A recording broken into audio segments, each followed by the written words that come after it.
The Hellenic Cultural Society of New Jersey is a nonprofit organization dedicated to promoting and preserving Hellenic culture, history, and heritage within the community. With a strong commitment to education and cultural enrichment, the Society organizes lectures, discussions, and events that explore various aspects of Greek history, traditions, language, and contemporary issues. Serving Northern New Jersey, the Society brings together individuals who share an interest in Hellenic culture, providing a platform for intellectual engagement, historical awareness, and community bonding. Events include presentations by scholars, film screenings, musical performances, art exhibitions, and celebrations of Greek traditions, fostering a deeper understanding of Hellenic contributions to the world. Come on in. Hello. I'd like to thank Lazarus and Vicky. Thank you. Because it was Lazarus' idea to have this presentation, and he's very interested in Cyprus. Even though he's not Cypriot, he's more interested than the Cypriots, believe it or not. And that's very, very, very interesting. I would like to thank Wes. Because Wes is the one that sends all the emails out to get together. He has been doing that for a long, long time. I'd like to thank all of the ladies and the others who bring all these nice desserts and other things to have. And I'd like to thank my wife. Where's my wife? I want my wife because she puts a lot of work. Believe me. I don't know how many phone calls, how many texts and emails and this and that. Spends a lot of time. She's the backbone of this place, of this organization. Now, let's get back to the main subject. Andy here, he's going to look at the status, what's happening for the last 50, I believe it's more than 50 years since Cyprus, 51 now, of Turkish occupation. Can you believe 51, half a century? And he's going to give us an idea why it's so difficult for these two different communities to get together and live together. I mean, if we live in this country, it looks very easy. We don't care where our neighbor is, but in Cyprus they have a problem. And you know, a lot of documents, they were declassified, and I think that sheds a little new light on what really happened. Our speaker, Andreas Antoniou, is very well qualified because, first of all, he's an engineer, and I trust engineers. I'm an engineer myself. He's a graduate of Rensselaer Polytechnic Institute. He was born in Cyprus. He has vivid memories between 1955 and 1959 in the armed struggle against the British during his elementary school years. He lived this stuff. After high school, he served in the Cyprus National Guard during the conflict between the Greek and Turkish Cypriots between 1965 and 1966. He received a Fulbright scholarship and moved to the United States for his undergraduate and graduate studies. After graduating in 1972, he returned to Cyprus, where he was employed as an engineer in the Electricity Authority of Cyprus. I guess they did put him in the front line because they need engineers, because if you lose electricity, you lose everything. Electricity is probably very vital. I lost my electricity once in my home, and I know how vital it is. This period coincided with the great internal conflict in Cyprus, which led to the coup against Makarios and the subsequent invasion by Turkey in July 1974. During the invasion, he was called back in the National Guard to defend the country. He served during the invasion. I remember I was in this country and I was staying all night listening to WCBS New York.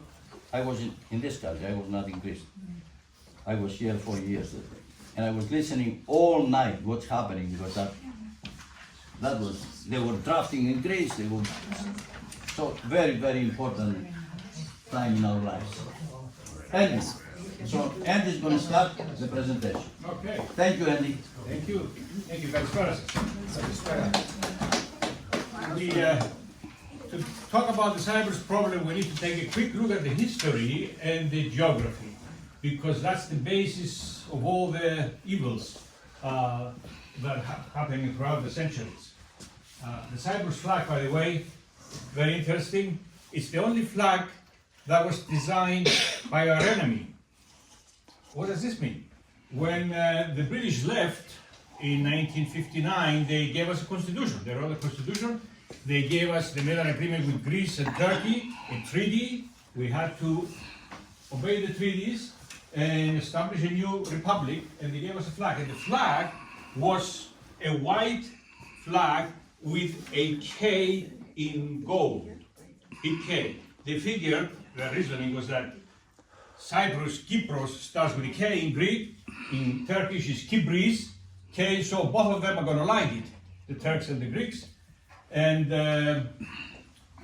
that should work. And of course they prohibited in the agreements, when we decided to be independent, that you shall never use anything that belongs to the two other countries that are causing the problem, from Greece and Turkey. No red colors, no blue colors. And also, make sure, in the constitution, as you know, our constitution in Cyprus says that Cyprus can never unite with another country. This is to make sure that enosis doesn't happen. And also, it can never be divided into two. This is to make sure that the Turks cannot get what they wanted. They put this in the constitution. Anyway, we got the flag, and this period of, it was a period of about a year before, after the agreements were signed, before they would leave, Makarios took the first step of defiance, and he said, no, we don't like the flag, I'm going to open a competition, and I'm going to ask the citizens to come up with a flag. So both Greeks and Cypriots, Turkish Cypriots came up with suggestions, and the Turkish Cypriot came up with this design. And he won. He was like £5,000 prize, and he won. So Makarios accepted it, this became the flag, and now it's really a flag design by the enemy, as ironic as that can be. The geography is very important. We are 40 kilometers, which is 24 miles from Turkey. We are much bigger distance from Greece. Very similar, very close distance to Lebanon, Israel, Egypt, Syria. And also something that we'll mention later, this route is very important. When the Europeans, the Crusaders, came to free the Holy Land, they came this way, they conquered Cyprus, and they consider Cyprus very important, especially the southern part, where they established consulates and stations, because from here they could get access to the Holy Land, and later the British could get access to Suez Canal. The southern part of Cyprus is the town where I am from, Larnaca. And Larnaca still has consulates that started from the Crusaders. And they remained there during the Ottoman Empire later. Not embassies, the embassies of course were in Constantinople during the Ottoman Empire. But there were consulates of all the big powers in Larnaca.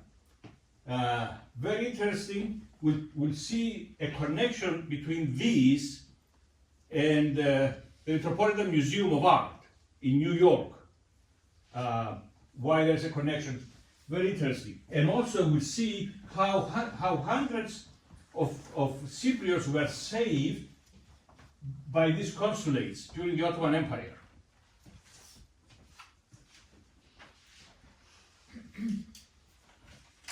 Another picture that we have to have in mind why Cyprus is in a very critical area. when the British had India as a colony, this distance to go from India to London is half the distance of going around Africa. So it's very critical that somebody would control this area here, the Suez Canal, and also Cyprus, to make sure that there is security for the Suez Canal. Things have changed now, not really that much, because they don't have India anymore, but it's Asia, and there is huge amount of commerce moving this way, and oil moving this way. So Cyprus continues to be very important in the security of Europe and the West.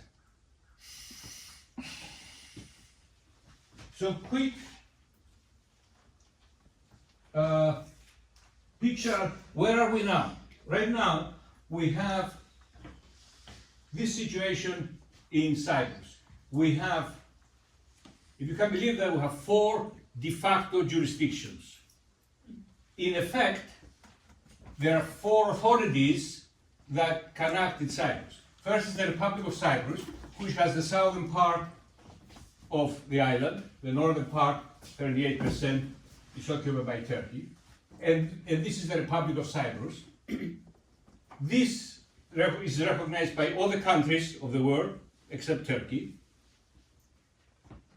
Then we have the sovereign British bases, the yellow parts here and here, one in Dekelia and one in Akrotiri, outside Limassol. And there are smaller areas on Mount Olympus also, that are too small, they are radars that belong to the British. So they are sovereign, and I underline the word sovereign because it's really British soil. When they left, they left us with an agreement. You want to be independent, you sign here, and that says that this remains as sovereign British soil. So if you are there and you commit a crime, you're subject to British jurisdiction. Then we have the UN buffer zone, which is this gray area here, and it's not really a line, it's a buffer zone. And effectively, it's a ceasefire line. It's not a boundary, but that's where the fighting stopped at the end of August 1974. Similar to the zone, what separates North Korea and South Korea. It's where the fighting stopped at that time. And this buffer zone is under the jurisdiction of the United Nations. In other words, if you are in between the gray line, you do something, then the United Nations police comes.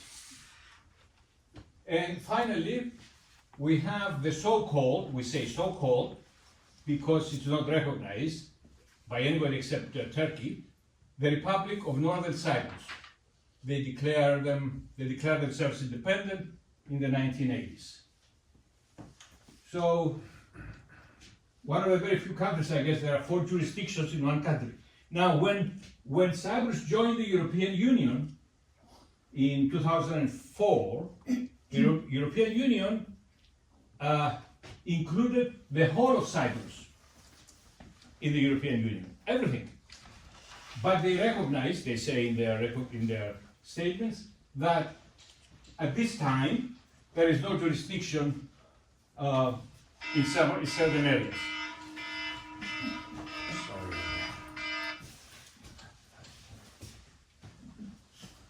And just to show you that, that's me in the UN buffer zone, where you see the United Nations flag, and they don't have guards everywhere, but every so often they have guards, and this is UN Post 129.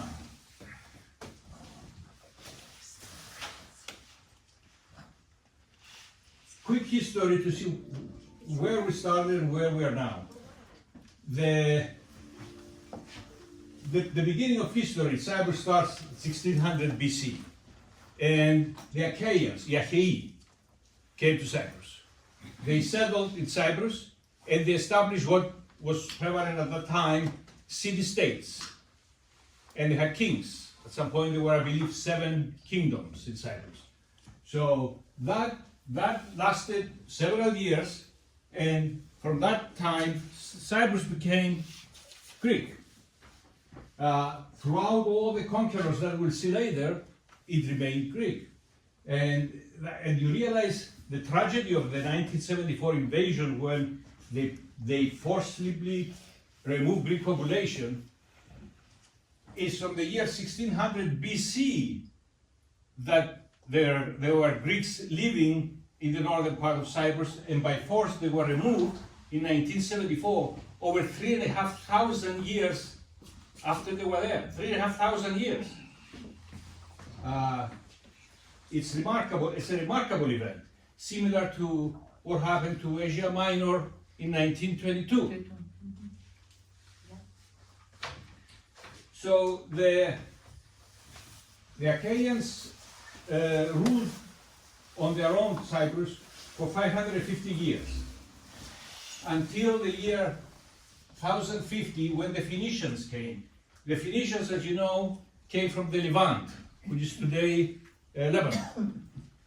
And they were a great civilization. Actually, they developed an alphabet even before the Greeks, I believe. One of the first alphabets, if not the first alphabet. And they were merchants and maritime power. So they established colonies throughout the Mediterranean, and they established colonies in Cyprus too, and they ruled Cyprus for 480 years. Especially in the southern part of Cyprus, they established Kidium, which is today's Larnaca. And it's interesting, they stayed there. You may know the Stoic philosophy that started by Zenon. Zenon is said to be a Phoenician who grew up in Cyprus and became Hellenized. And then he moved to Athens and he established the Stoic school of philosophy, Zenon.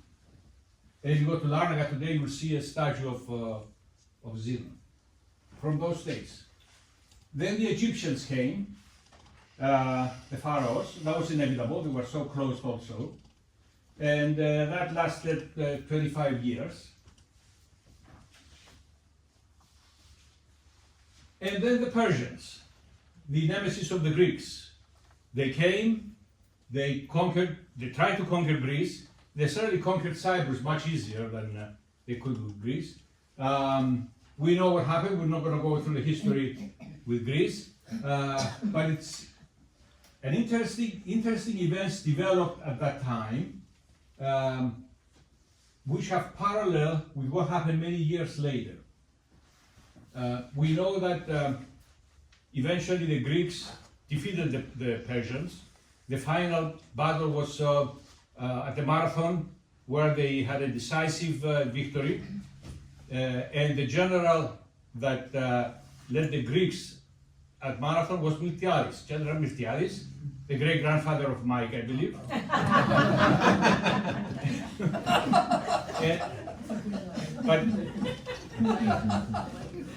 So the Greeks got rid of the Persians.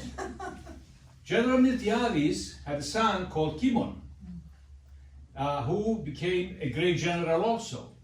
And Kimon came to Cyprus in the 4th century, to free Cyprus from the Persians.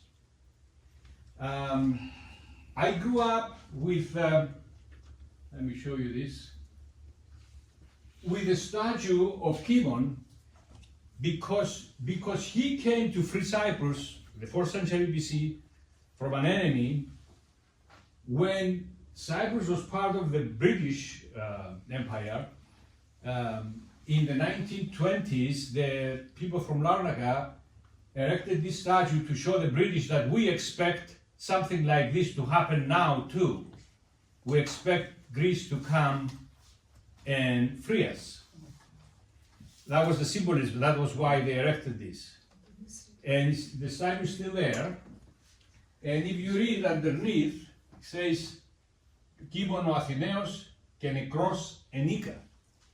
Because he actually died on the boat, and his soldiers kept it a secret. And they attacked and they won, actually.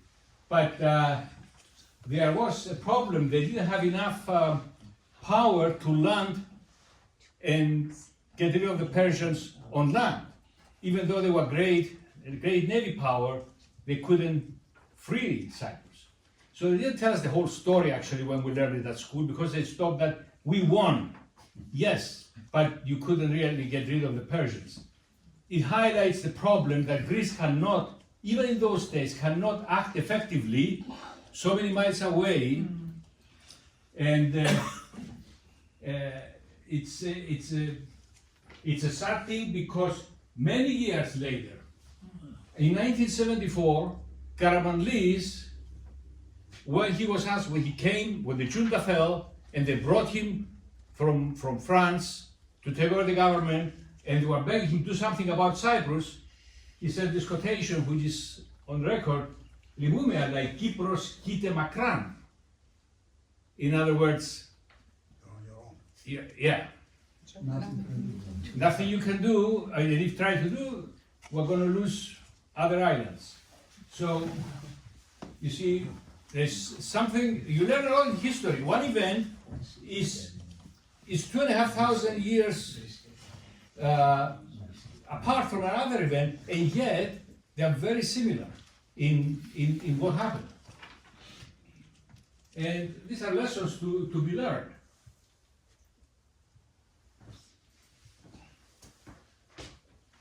So eventually, of course, Alexander the Great had enough power to go and destroy the Persians, not only in Greece and Asia Minor, but throughout the known world at the time, all the way to India.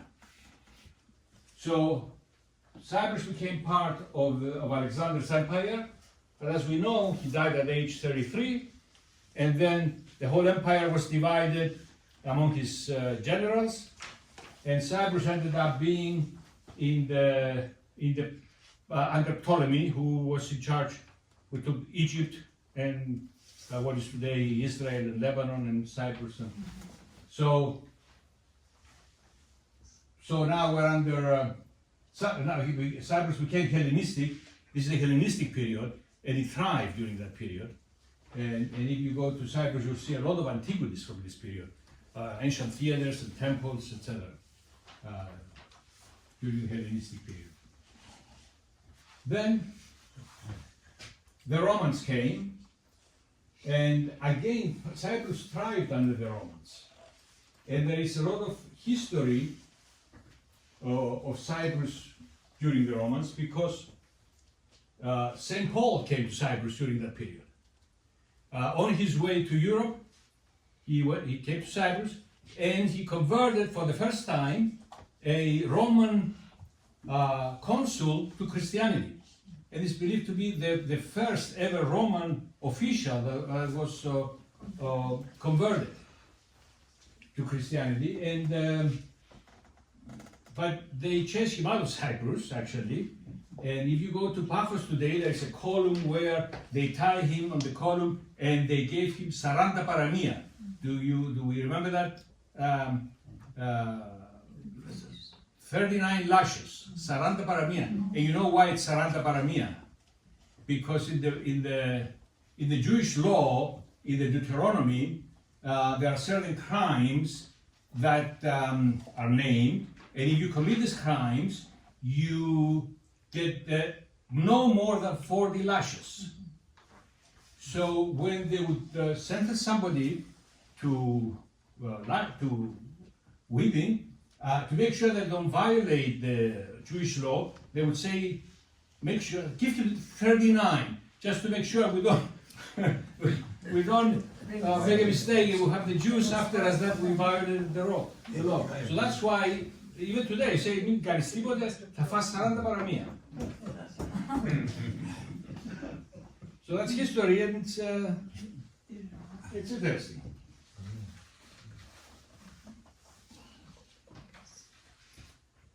Then eventually the Roman Empire split into East and West, as we know, and Cyprus stayed on the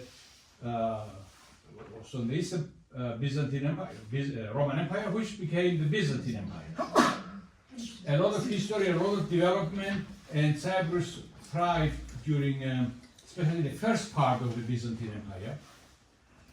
Towards the end, of course, Byzantium started losing its power, and the Arabs were continuously raiding, especially Cyprus, and a lot of the population was considering very dangerous to live by the coast, by the sea, because they would come, they would steal, they would murder, and take people for slaves.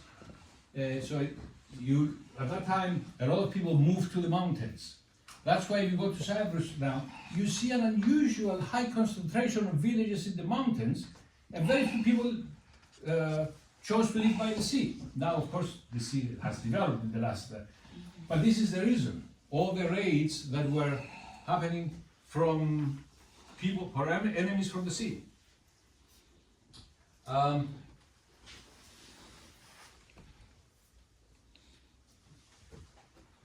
Then the Crusaders came, and this is the time they established all these consulates in the southern part of Cyprus.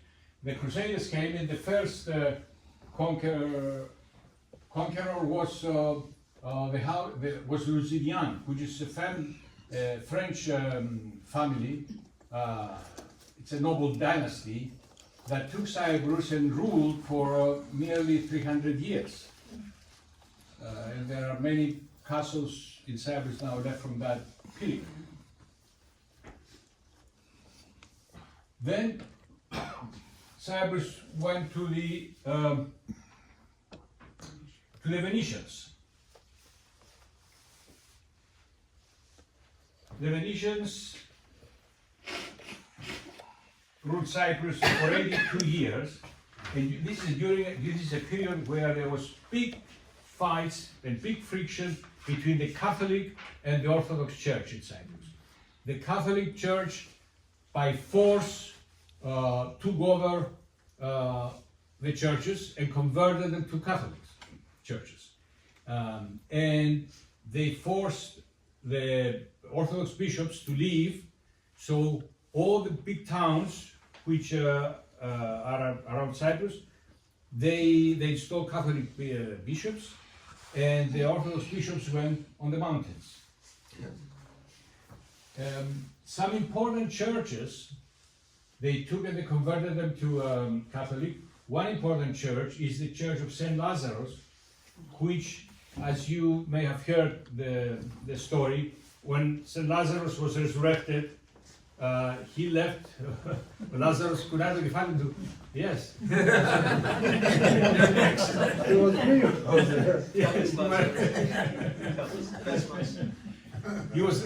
He was persecuted by the Jews, so he went to Cyprus. He became the first bishop of Kidium, of Larnaca.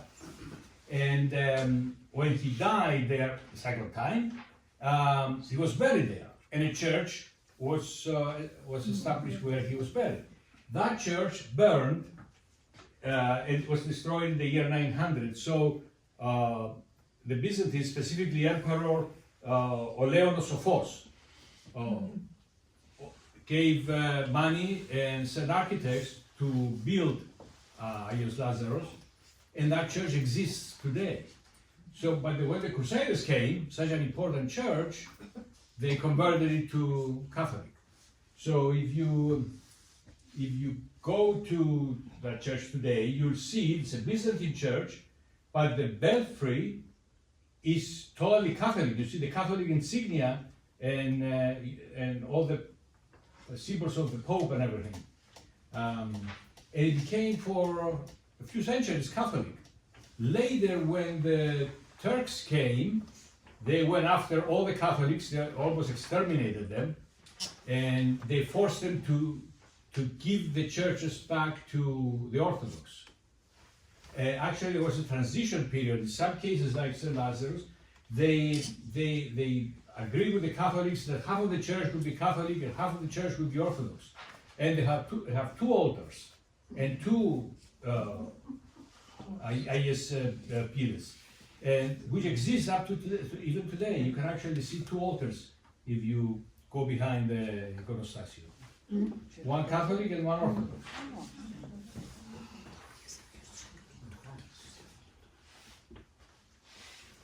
And then, unfortunately, the worst conquerors came.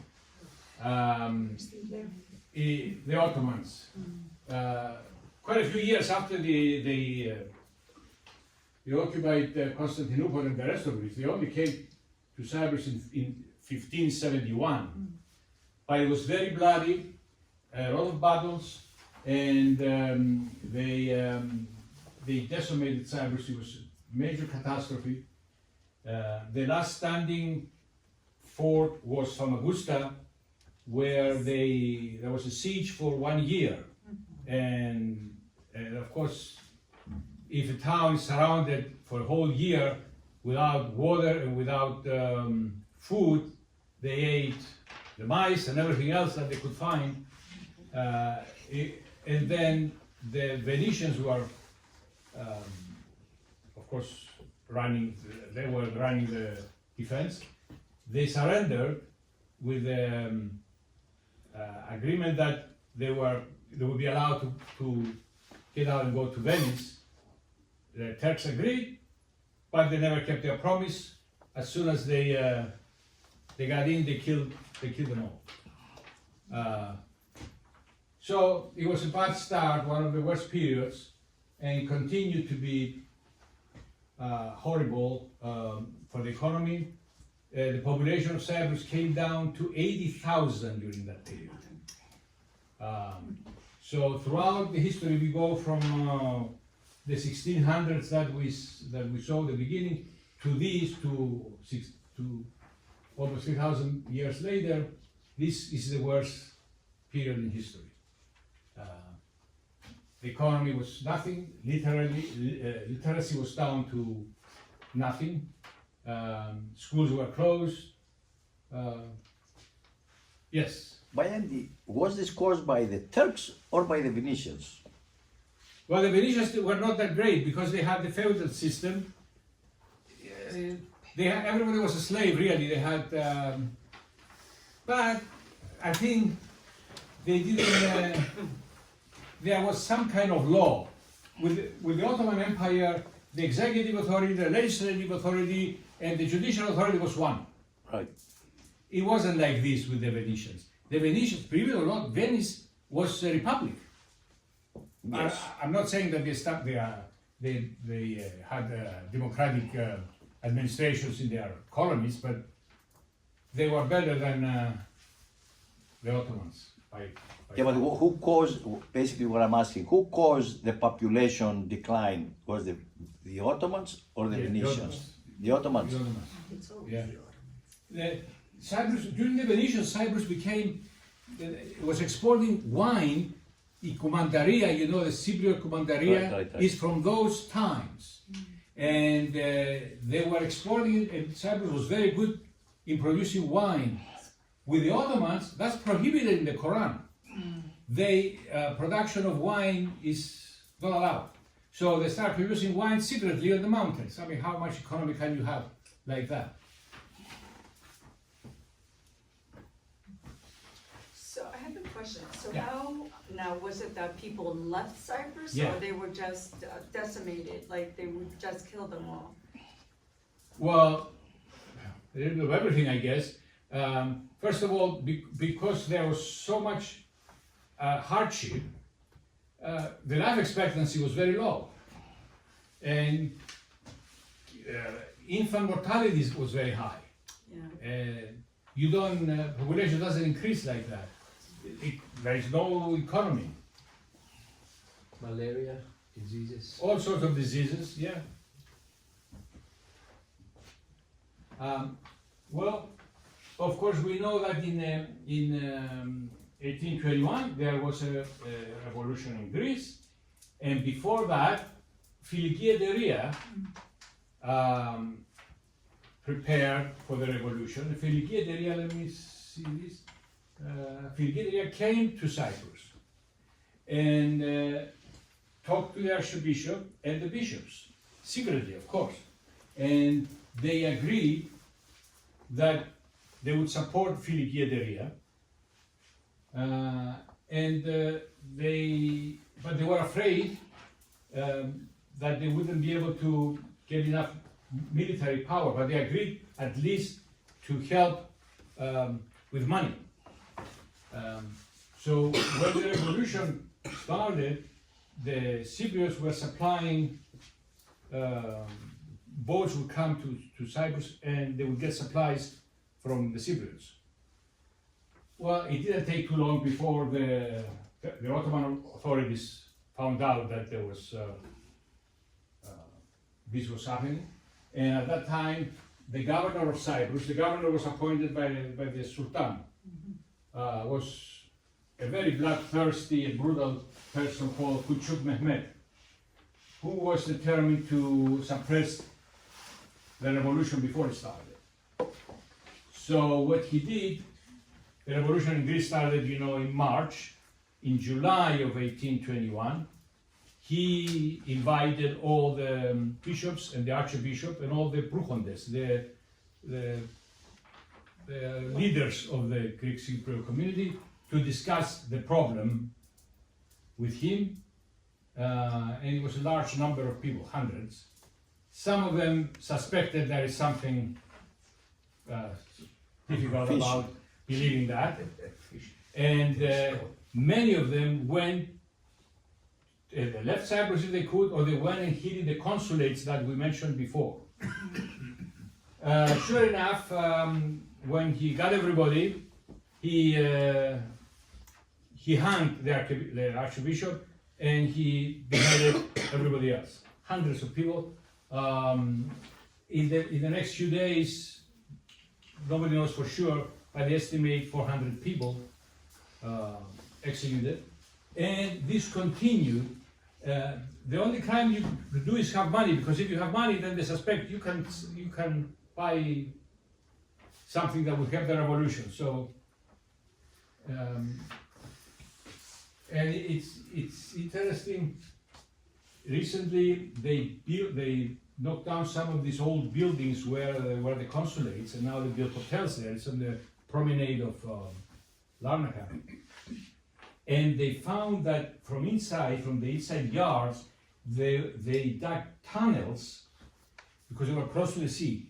And the tunnel led to very close to the water, where the boats would come at night and provide refuge to the people that they were hiding in the consulate. So, and we know that the French consulate was very helpful in saving a lot of people. And there is evidence of that because there are letters that exist in the archives in France of the consul from Cyprus writing to Paris, telling them what he did as a consul there, and there is mention of saving many people.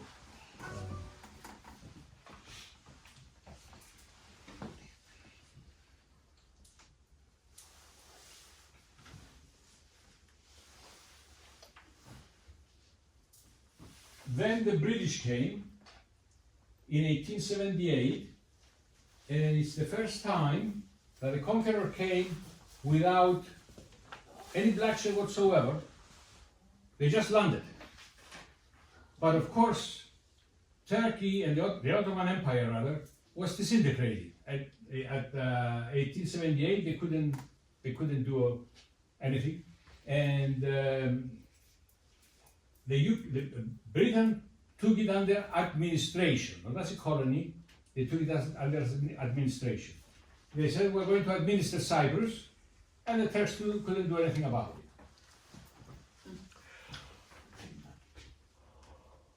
Maybe the Turks. They are boring, I don't know. But not the Turks could do anything. However, in 1914, Turkey joined Germany in the First World War. As soon as this happened, the United Kingdom decided that, you are with the enemy now, therefore we're taking Cyprus, and they declared Cyprus a colony in 1914. So, 1914, the First World War is going on, and a year later, a big gift comes to Cyprus that we never recognized. Cyprus immediately improves a lot with the British, because first of all they established government that has separation of powers, and infrastructure. They allowed the schools to open. They promoted education. It was day and night. And in 1915, when there was war with Germany, they offered to the Greek government to enter the war, the First World War, on the side of the UK, in exchange give them Cyprus and have Enosis. This was the best opportunity throughout the history for Enosis, which was unfortunately rejected by the Greek government. And the Greek government at the time, heavily influenced by the king who had German descent, and at the beginning they didn't want to get involved in the war, and sadly and tragically, not much later they did join the war. By that time, they said, Cyprus είναι μικρόν τίμημα για να μπούμε στον πόλεμο. This was the reply or record that they gave. Είναι μικρόν τίμημα για να μπούμε στον πόλεμο. So they went to war anyway. Why was it a great opportunity? Because they didn't ask the Turks anything. The Turks had nothing, they were not considered for anything. That's the only time. From that point on, every opportunity to unite with Greece or every opportunity to do something in Cyprus, you had the Turks playing a role. And as time went on, that role became bigger and bigger and bigger. 1915, zero role from Turkey. Nothing. Lost opportunity. This is when, if you have politicians that can see through things like that, it's hard to take advantage of the geopolitical situation and opportunity when it appears.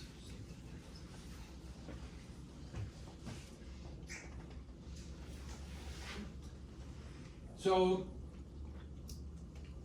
now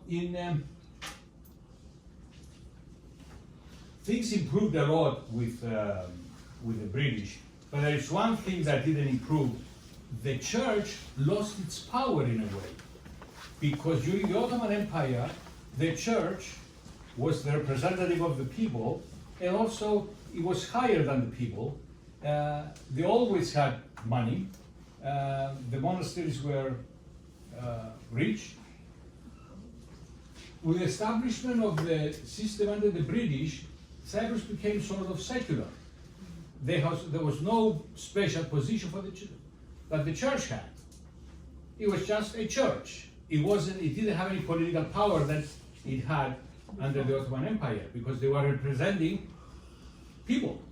They had political power. So one of the first motivations for Enosis, for union with Greece, started from the church. The church said, we really should be united with Greece. And they started, did they have internet in those days? Yes, they did actually. It was the church. Because everybody went to church, and the church had a captive audience. After you finish the liturgy, you talk, and you talk to everybody, and they have to sit there and listen. So effectively, it wasn't electronic, but you could guide the people through the church in those days, which cannot happen today. So they cultivated the idea that we have to unite with Greece. And it became very popular. That's when they put the statue of Timon also. And they came up with the idea, we do a plebiscite, δημοψήφισμα. We call all the people to go to churches. This is in 1950. And they will vote, what do you want to do? Self-determination. What would you like to do? And the choice was Enosis or no Enosis. Of course, 99% of the people voted for Enosis. And there were books in every church where everybody went and very proudly signed for Enosis. The small mistake is that they didn't ask, the Turks didn't participate. So we're beginning to have something that doesn't go well with ignoring a certain minority and hoping that they will not notice. So 1950 now, Greece is extremely poor. Of course, just came out of the war, the civil war, economy totally destroyed, and Greece depends on who? The United States and the United Kingdom for strength and economic power, and to keep it away from the Soviet Union. So the Archbishop and the bishops who did the plebiscite, they take the books with the 99% signatures and they go to London to present it to the British government, and they go to Athens to present it to the Greek government. What do you think happened? Both governments declined to even accept them.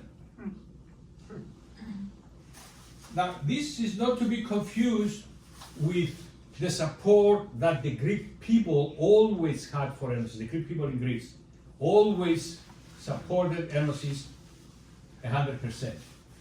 But the governments never did. You will not find records of any Greek government taking the position that we need to unite with this island here because the population is Greek. And I tell you, what we didn't realize was one of the reasons for this.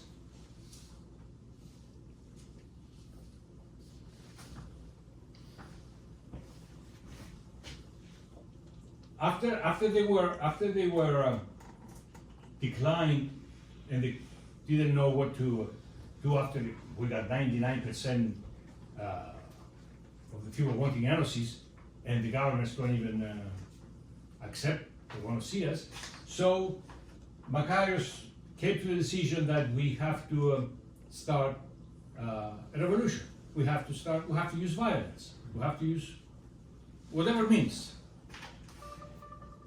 Now let's say a couple of things about Makarios, because now he's beginning to have an important role.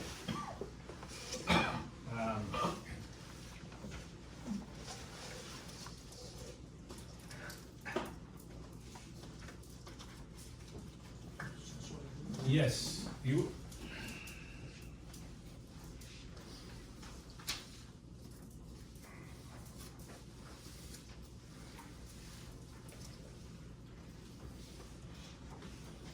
Makarios was born in Paphos, in a small village, Panagia, extremely poor, never left his village, and never saw the sea. Actually, he wrote until he was 13 years old. Extremely poor, and the only way his mother died, his father married again. He was a shepherd, no schools. The only way to be educated was to go to the monastery, to Kikos, the monastery that was very close to his house. So he convinced his father to send him there. He went there, and there are records that he wasn't a good monk, actually. He wasn't obeying the rules. And what he had in mind was that he wanted to be educated. He was very cosmopolitan. He wanted to study. He went to the university. So he convinced the monks and the monastery to send him to high school. And he went to high school when he was 20 years old. So I can get a high school degree. And then he got that in, I think, 2 or 3 years. They gave it to him, but apparently he was, of course, very smart and very capable. There's no question about that. And then he convinced the Humenos to send him to Athens to study. with great difficulty he convinced them. He went to Athens. Unfortunately, he went to Athens in just before the war, 1944, just before the war. So throughout the occupation, he was in Athens studying.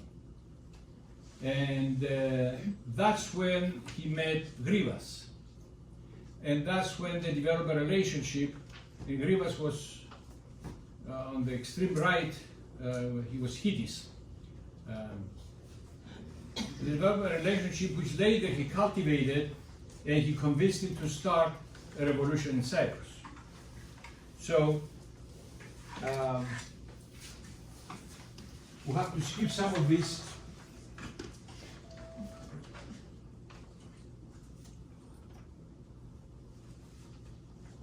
I wanted to mention this since it's a very interesting point here. One of the consulates that we talked about that saved a lot of Greeks, the United States had a consulate too, and it was there even in the 1860s. The consul was appointed by Abraham Lincoln, and the name of the consul was Luigi Palma di Sasnola, who is clearly is Italian American, and he was an archaeologist, amateur archaeologist, obviously. He did a lot of excavations. He collected an immense amount of statues and other interesting archaeological items from Cyprus. In 1970, he came to New York and he sold them to what was starting then to be a museum, the Metropolitan Museum. So this was the foundational acquisition of the Metropolitan Museum. If you go to the museum today, you're going to see a huge collection of the Sasnola items, and this is where it started.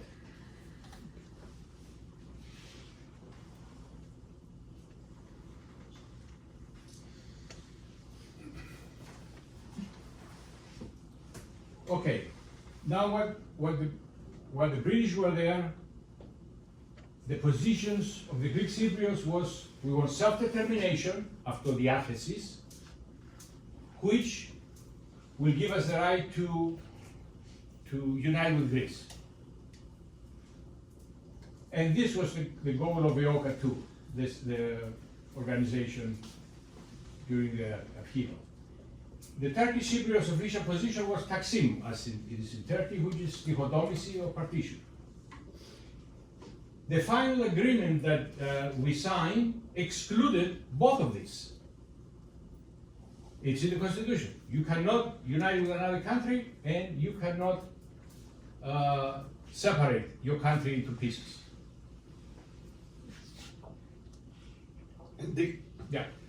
One of the things the British said when the Greek Cypriots asked for NOC is that they have so many other colonies that all of them wanted to become independent. Said that was the only time that the local people actually wanted to unite with another country. Right. That's another thing, that they said, under no way we're going to let you do that. Exactly. Do you know that that's not a simple thing, because when Germany started the war, you know what they did? The first country they invaded was what? Austria. On what grounds? These are German people. They speak German, they want us, we have the right to unite. And the international community didn't do anything. Then they learned a lesson. You cannot do that.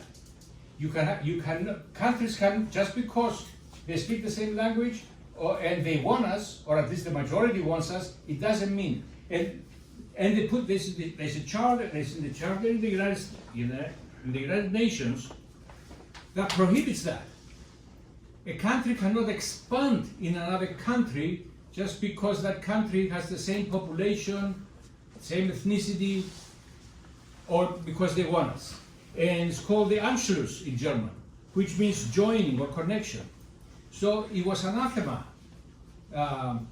Independence, yeah, the United States supported independence, but not enosis, because they didn't want to have this thing happening again, one country expanding, like Russia. You know, the Ukrainian people, they're really Russians, so they want us, this part of Ukraine, so that's why we're there. But that's not what's happening with the Canadians now. Yes. Yeah, they speak English, so it's,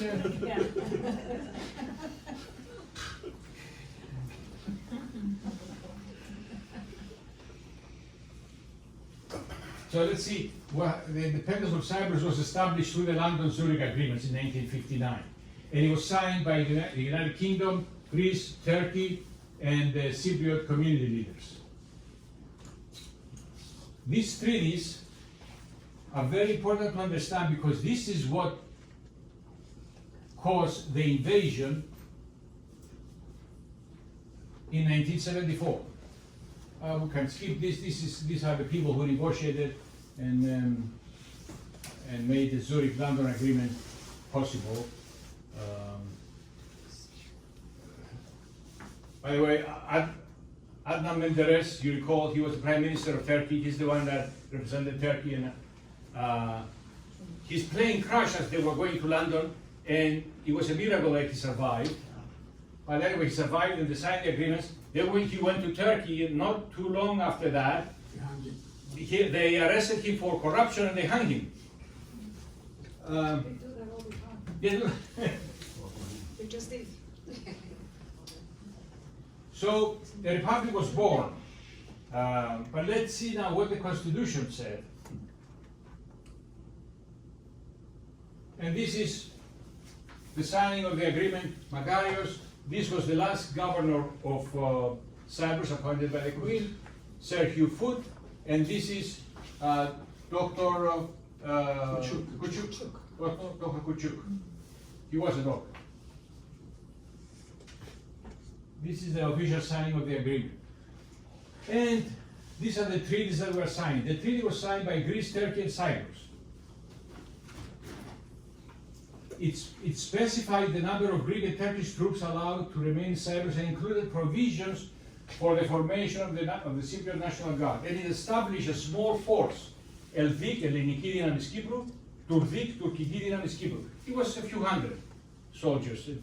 But you're going to see later that one of the most heroic defenses was done by Eldik, that when the invasion happened, because they even though Greece decided that they're not going to assist, they gave orders for them to stay there, and they stayed there, and they were destroyed. It was very tragic outcome. But you see how the Republic started. You won't believe this, but this is Makarios. From 1960 to 1963, the new republic held, and were in harmony with the Turks. And this is Turdik. This is the Turkish contingent giving honors to Archbishop Makarios with the Turkish flags. How things have changed. So they were from Turkey. Yeah. Eldik was from Greek, mostly from the mainland. Right, and they still exist, Eldik, because we in Greece recognize that the Republic of Cyprus still exists under those conditions. Turkey doesn't have Turdik, but they have 40,000 soldiers on the north instead. Turkey maintains the position that the Cyprus Republic doesn't exist anymore. So was Turdik soldiers from Turkey or? No, Turkey, yes. They would come in, how many of them? Like 650. Yeah, 650 650, yeah. and 950 Yeah. big. Yeah. You see, yes. Now keep in mind that the Turkish population was 18%. The 650, 950, they had extra privileges in every respect. That's why people didn't like. Make it 30%.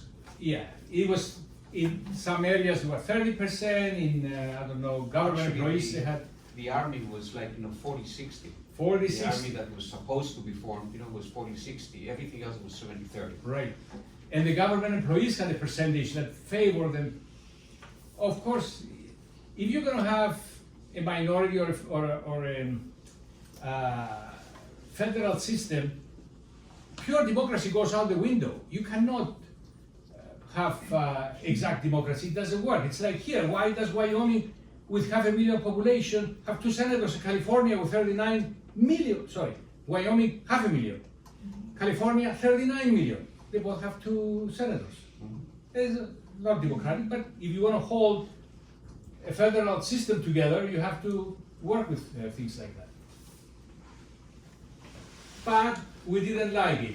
It lasted 3 years, and it fell apart. Now let's see why.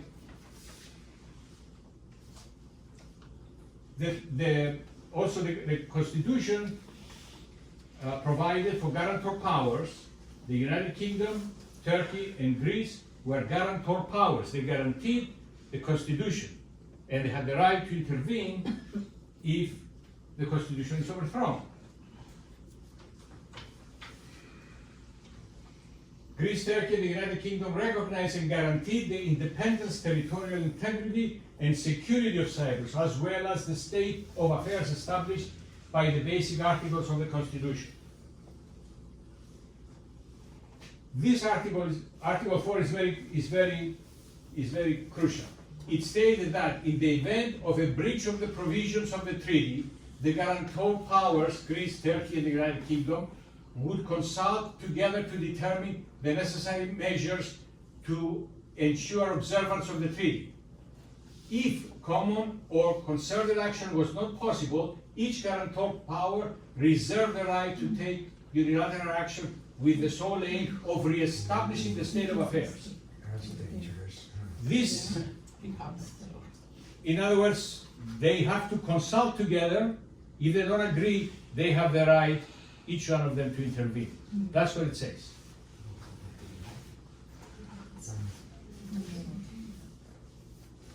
The provisions of this were invoked by Turkey in 1974, when it intervened militarily in Cyprus following the coup. Turkey said there was violation of the Constitution, there was a coup, there is need for us to consult. So they went to Ecevit, the Prime Minister went to London, so the Prime Minister, the next day after the coup happened on July 15th. On July 16th, Ecevit is on the plane. I think it was the next day. Next day. 17, I think it was the 17th. He went to London and he tells the Prime Minister there is an overthrow of the government there. There is need for us to intervene. We want you to intervene together with us. Wilson called Ioannidis and he said, "You're invited to come. We have a problem. We have a claim by Turkey that there is a violation of the Constitution." Ioannidis responded like this: "There is no invasion. It's an internal problem of Cyprus. We do not intend to come to London. There is no need." This is, of course, everybody around the world knew that it was caused by the junta. Everybody, not just the secret services knew it, everybody knew it. You go to any cafeneon, they knew it, that the junta overthrew Makarios. It was not, but our radio, a government radio during the coup was saying, this is an internal affair. We replaced Makarios because of his corruption or whatever, and undemocratic means, and this has no relation to the Turks or anybody else, and we'll have a new president. Well, nobody believed it. So the tragic mistake of Ioannidis not sending anybody and allowing Ecevit and Wilson to talk in London the next day after the coup without Greece being present was tragic, and it went downhill from that point. Wilson took the position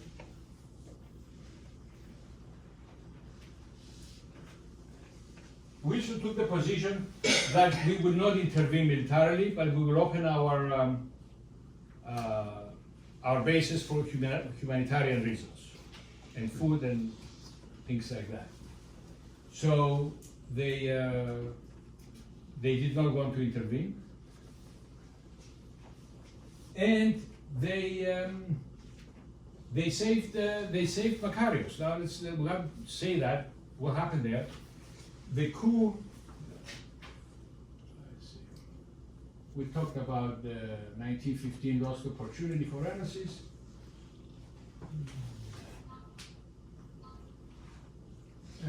We talked about none of the Greek government supporting heresies and the demopsyphism. And Yeah. you didn't mention anything about the period from 1960 to 1974, especially with, I don't know if you want to cover it later, with Makarios being naive in some way and Yeah. proposing 13 points. Okay. Okay, Yeah. good, thank you. Did you help him with this? Yes. 1963, 3 years after the establishment of the Republic of Cyprus, we decided that it's not working well. The Turks had a veto. Of course. What's that? Makarios decided. Makarios decided. Yes. And he came up with 13 points to change the constitution. By the way, Makarios was extremely superstitious, as it turns out. He was born on the 13th, he was sent to the monastery on the 13th, then he convinced the Huguenot to send him to Athens on the 15th, the number 13. So he came up with 13 points also to change the constitution. But he also died on the 13th. I don't know. Yeah. He died. Maybe he knew something. He died when he was 63 years old. Suddenly, he was a heavy smoker, very heavy smoker. Never smoked in public. 13 cigarettes a day. Yeah, 13 packs, I think.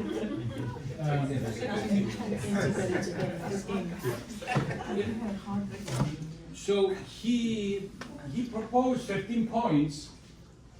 One of the most important, of course, was the veto of the vice president. The vice president was always Turkish. Kuchuk was the vice president, and he had veto. He could stop it, and it was difficult to run the country like that, but it's nothing compared to what we ended up having.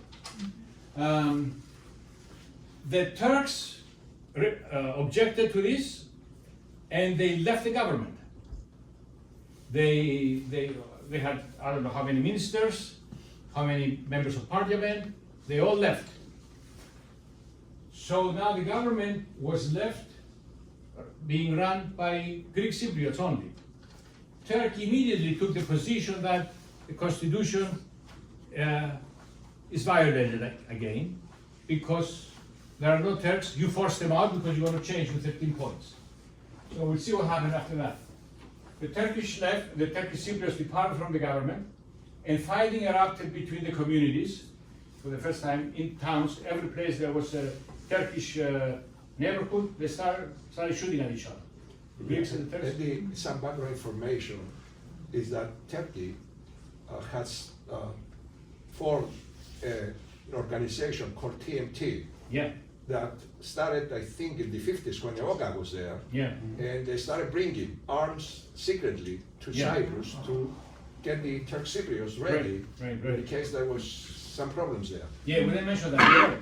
Yeah, so they were ready. Well, I mean, when we started shooting at each other, obviously they were prepared for it. And so was our side. Yeah. Because, Yeah. none of the two communities believed in this child that was Exactly. born out of, like, whatever you Yeah. want to call it. And they were both preparing for this. Yeah. And even though it was only 3 years, they didn't give it a chance. Yeah. And yes, it was lopsided in terms of like the percentages that they gave the constitution, but so, they didn't give the whole thing a chance. Exactly. To work it. Yeah. To work. Yeah. And Yeah. the fact that, the 13 points were sent out by Magarios in November, the fighting started in December, a month and a half later. Yeah, So this is, that was part of the big issue that they had. yeah, yeah. Excuse me, a point of order. Yes. I'd like you to finish first, and then we'll discuss. Oh, Okay. sorry. That's okay. No, it's nothing with you. Otherwise, we'll never, we'll go nowhere. So Turkey claims that the Cyprus Republic does not exist. We go to the United Nations, and the UN recognizes that the Cyprus Republic continues to exist, even without Turkish Cypriot participation. Big win for us. But must start negotiations. They offer their good services to start negotiations to resolve the problem. It started from 1963, the involvement of the UN. And they send UN forces to peacekeeping forces to protect the Turks, because the Turks claim, some of them for good reason, that their safety was threatened. And Turkey bombs certain parts of Cyprus that they claim that there were Turkish areas that were being attacked by Greeks. Masura and Kokina, yeah. And for the first time, President Johnson intervenes. And we know there's a big propaganda going on for some time. We will mention it. NATO is not popular, and behind that is the Soviet Union. The Soviet Union was looking at this as a great opportunity to create the biggest possible problem between Greece and Turkey. That's a NATO problem. The problem should never be resolved as far as the Soviet Union was concerned.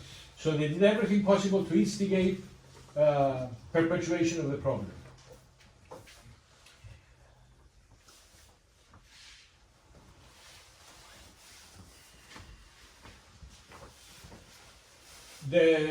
Turkey decides to intervene and invade Cyprus in 1964. This is 1964. And President Johnson intervened, and he wrote a letter that now is available. It was classified, now it's declassified. And he told Inonu was the Prime Minister of Turkey at the time, that first of all, you did not consult. Actually, what happened is that Inonu notified the American ambassador in Ankara that we are going to intervene in Cyprus.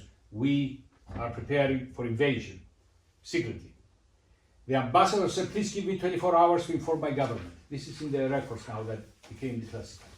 Give me 24 hours to inform my government. Before 24 hours passed, Johnson intervened and he said, you will not. You have not, first of all, you have not consulted with the other guarantor powers, which in 74 they did. This is 64. You did not consult, and the United States will not allow it. He took a very firm position, and he stopped Inonu from invading in 1974. We should actually have 64. Yeah, 10 years later, it was a different story. And he made he offered the services of the Secretary of State to resolve the issue. Atchison was the Secretary of State at the time, and he came up with a proposal. Now, the problem was that the Turks left the government, and Turkey says, you don't exist anymore. And this is another huge opportunity that we missed. What does this say? It says, Enos with Greece. Cyprus will unite with Greece, and we will grant Turkey a sovereign military base on the island, specifically in the Karpats Peninsula. Give them a base, not a country, it's not the federal government, a sovereign base, just like the British. People went against it. A lot of propaganda from the Soviet Union because they didn't want a Turkish base in Cyprus. Why? Because a Turkish base at that time meant an American base. Turkey was part of NATO. So they didn't want another NATO base in. So Makarios Akel was. Again, by the way, the Communist Party, the Left Party, was very powerful at the time. 40%, now it's less than 40-45%. And together with other parties, they all went against it and they declined it. Another opportunity, we lost Enosis with a small prize to give a base. And then they changed it. They came up with the revised Acheson plan. And the revised one offered Enosis, and they changed the non-sovereign base they changed it to non-sovereign base for 50 years. We'll give Turkey 50 years base in Carpathia, in the Carpathes Peninsula. This was the final offer, and it was rejected again. It's one opportunity lost after the other, These solutions are by far so much better than what we have now. Yeah. And what we would, if at that time, I remember I was a little kid and I remember the demonstrations in the street. 50 years, who wants to wait for 50 years? Well, sadly, now it's 70 years, right? That passed from that time. And where are we? We lost half of Cyprus. And here's the National Guard of Cyprus, and this 17-year-old kid is me.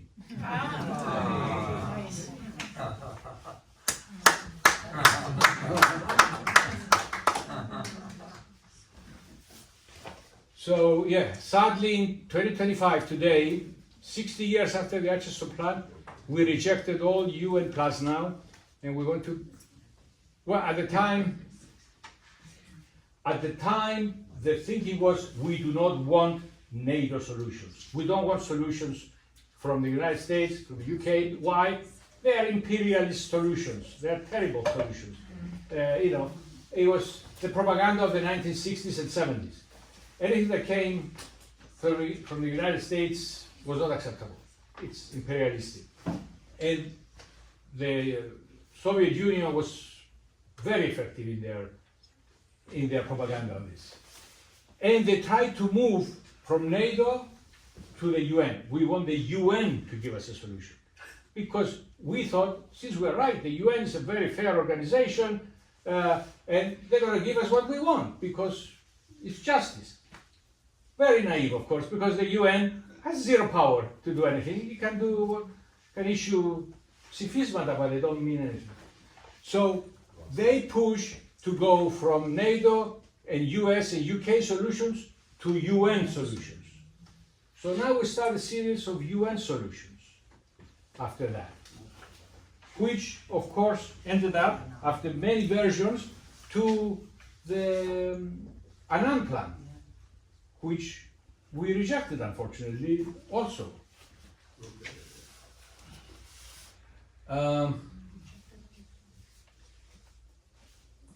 This is a little out of order, but it's important. These are important points. What caused the coup?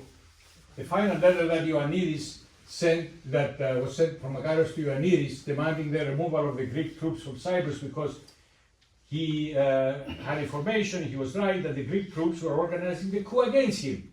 And also the Merachia. Merachia, yeah. No, So here was in 67. 70, 67. 67, yeah, It was removed by the junta, by the way. yeah. There are records that the American ambassador Davis informed Makarios that we have information that there will be a coup against you. It's hard to make a case that the Americans did it when the ambassador is informing the president that you got to be careful, there is a They're planning a coup. The coup happened on 15th of July of 74. And it was very strange because it happened at 8:30 in the morning. Usually coups happen at 5:30 in the morning or 4:30 in the morning before people wake up. So that's why at night they had very strong guards at the presidential palace. In the morning, 7 o'clock, they changed and they brought the day people that were there to just have coffee and smoke cigarettes. I don't expect anything to happen during daytime, but it happened during daytime. 8:30, all of a sudden, the National Guard comes and starts hitting with tanks and bazookas and everything the presidential palace. And Makarios escapes from the back door. Now, there are conspiracy theories, of course, about that. How come they didn't go around? I mean, it would make sense that they would surround the building, but for some reason, I don't know, they didn't go around. The back door was free. He got out from the back door. They hijacked a car, a VW. They hitchhiked.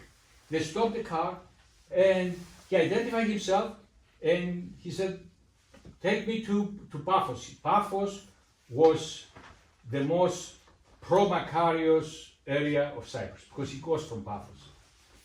So he gets into this little car, and they drive him to the Bishop of Paphos. He went to the monastery first, in Cyprus. Yeah, and then he went to Paphos. In the meantime, the presidential palace is in ruins, and the radio station was taken over, and the radio station announces that Makarios is dead. Every resistance is futile. Do not resist because we'll be shot. Makarios goes to Paphos and finds an amateur radio station, and he starts transmitting, "I am alive." Yes. And we don't know what's going on, and we listen to BBC and the Voice of America to find out what's going on. And they confirm that Makarios is alive. So the fighting continues between the Makarios people and the coup people continues now. Now that they know that Makarios is alive, it continued throughout the 5 days until the Turks came. You can imagine how, in what shape the military forces were fighting between them for 5 days before the Turks. Andy, I think around 68 people died in the coup. Yeah, something like that. No, not the whole coup. You mean at the attack to the presidential palace? The whole coup, more people died. Much more. Really? Yeah. Okay. Yeah, I think at the presidential palace That's what the 68. attack. On both sides, you mean? Yeah, both sides, yeah. Were you in And that- Cyprus that Um, day? I was in Cyprus at the time. Andy, were you in Cyprus that day? Yes, I was. Yes, You were in Cyprus. I was. Yeah, I was in Cyprus at the time. Andy, maybe you should take a break. Yeah. And then come back Sure. and have a question and answer. And Have some When you coffee. finish your argument, finish this analysis. What is it? No, take a break. No, no, Question? because I see a lot of questions coming up. So We're like 2/3. And then we'll discuss it from day to day. Why don't you finish, Andy? Yeah. Whatever you want. okay, Finish whatever. your work. All right, finish up. Finish up.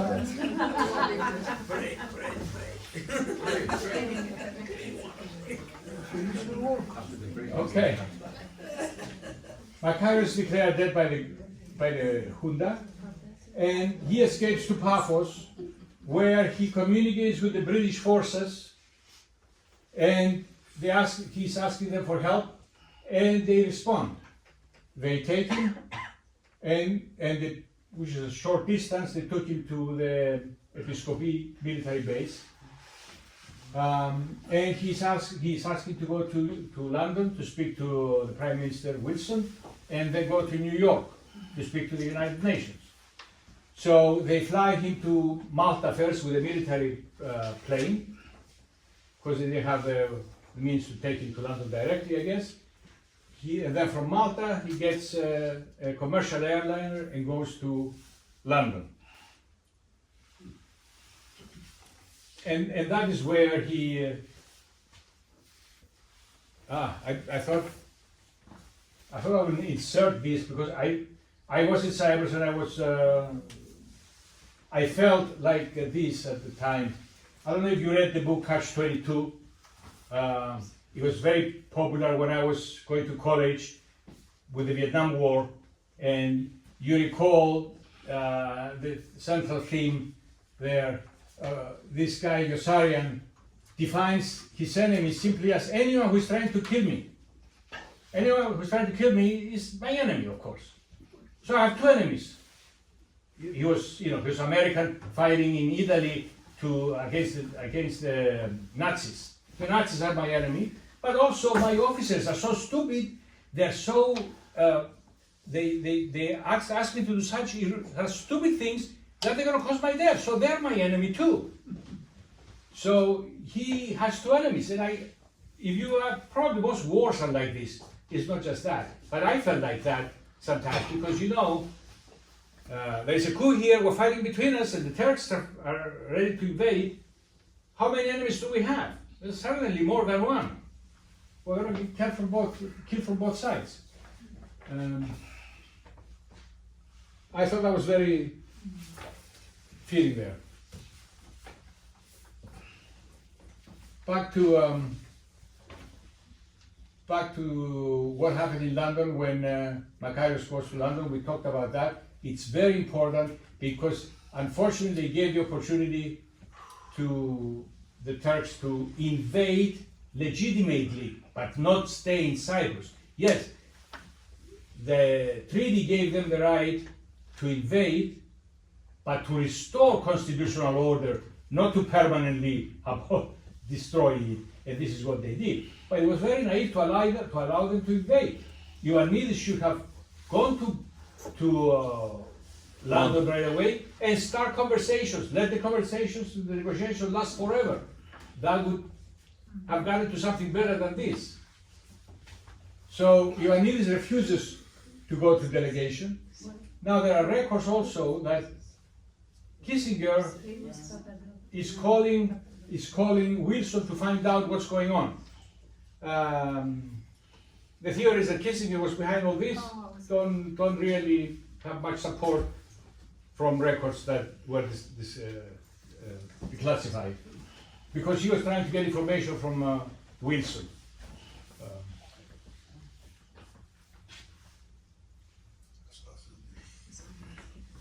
So Turkey invades on the 20th, and the junta falls, and Karamanlis is called back from France to lead the new government.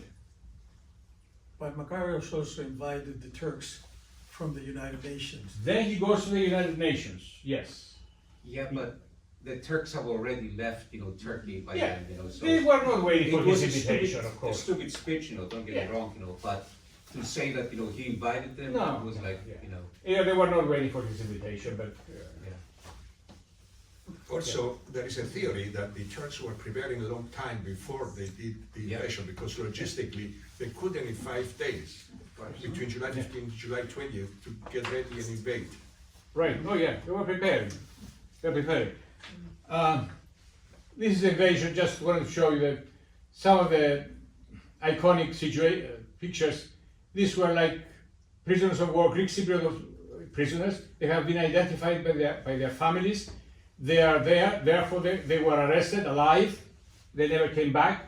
Obviously, major war crimes. They were executed after they were arrested, and they were never found. I have it's about 1.5 minute video, I think, here to show you the tragedy of the refugee people. The government, when everybody came to the south to save themselves, the government after a while built some little houses like this for the refugees to stay. And I found this on the internet. People were going to collect for cancer research, for cancer babies or something like that, and they knocked on this house, and it was a refugee woman. And it's so tragic to see her because she's talking, and she says that she has 2 sons that are agnomen, meaning missing in action. Of course, they're dead, but she calls them missing forever. And she doesn't have a husband, and she's there, and they ask her to give something, and she's making embroidery. She says, I'll give what I have. And she gives them the embroidery. It's very moving, and I think it just shows the tragedy of this.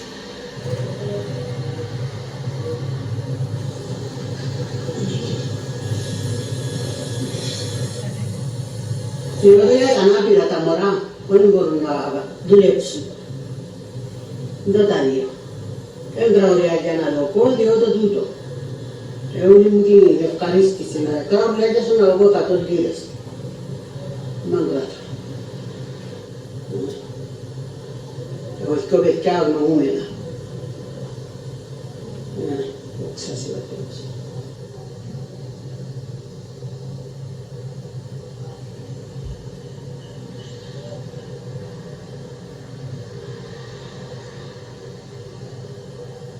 So she's giving this, they ask her for money, but she's giving this, what she has. She makes this for a living, she has nothing else now.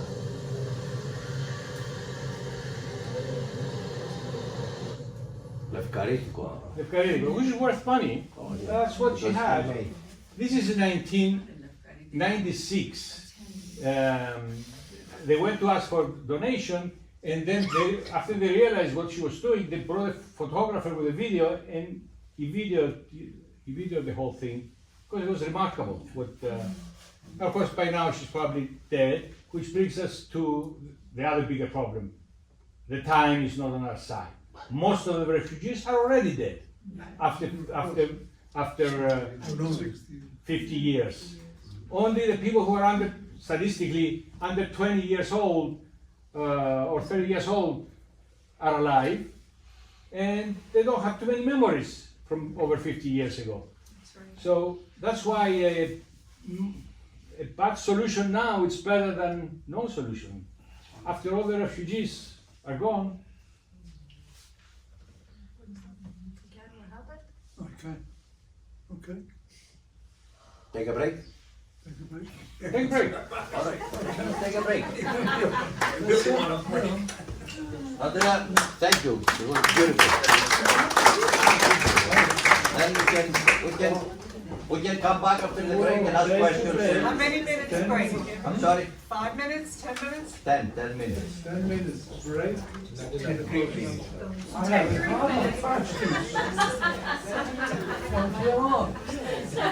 Are those longer or shorter? How to compensate people for lost and abandoned property? The village of Rizzo lies deep in Turkish occupied territory. In 1974, 6,500 Greeks lived here. Today, just 195 remain. They're new neighbours of Turkish settlers from the mainland. Every week, the UN delivers supplies. It's a political gesture, the Cypriot government telling them they are not forgotten.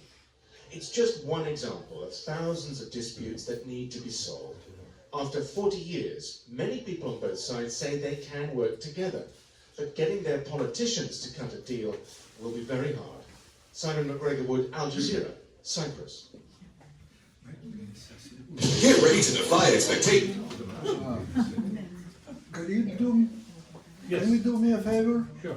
Can you put back the map of Cyprus as it is right now? Right. You want to do this now or at the end? Okay. You want to do it now? Right, the map of Cyprus Okay. as it is right now.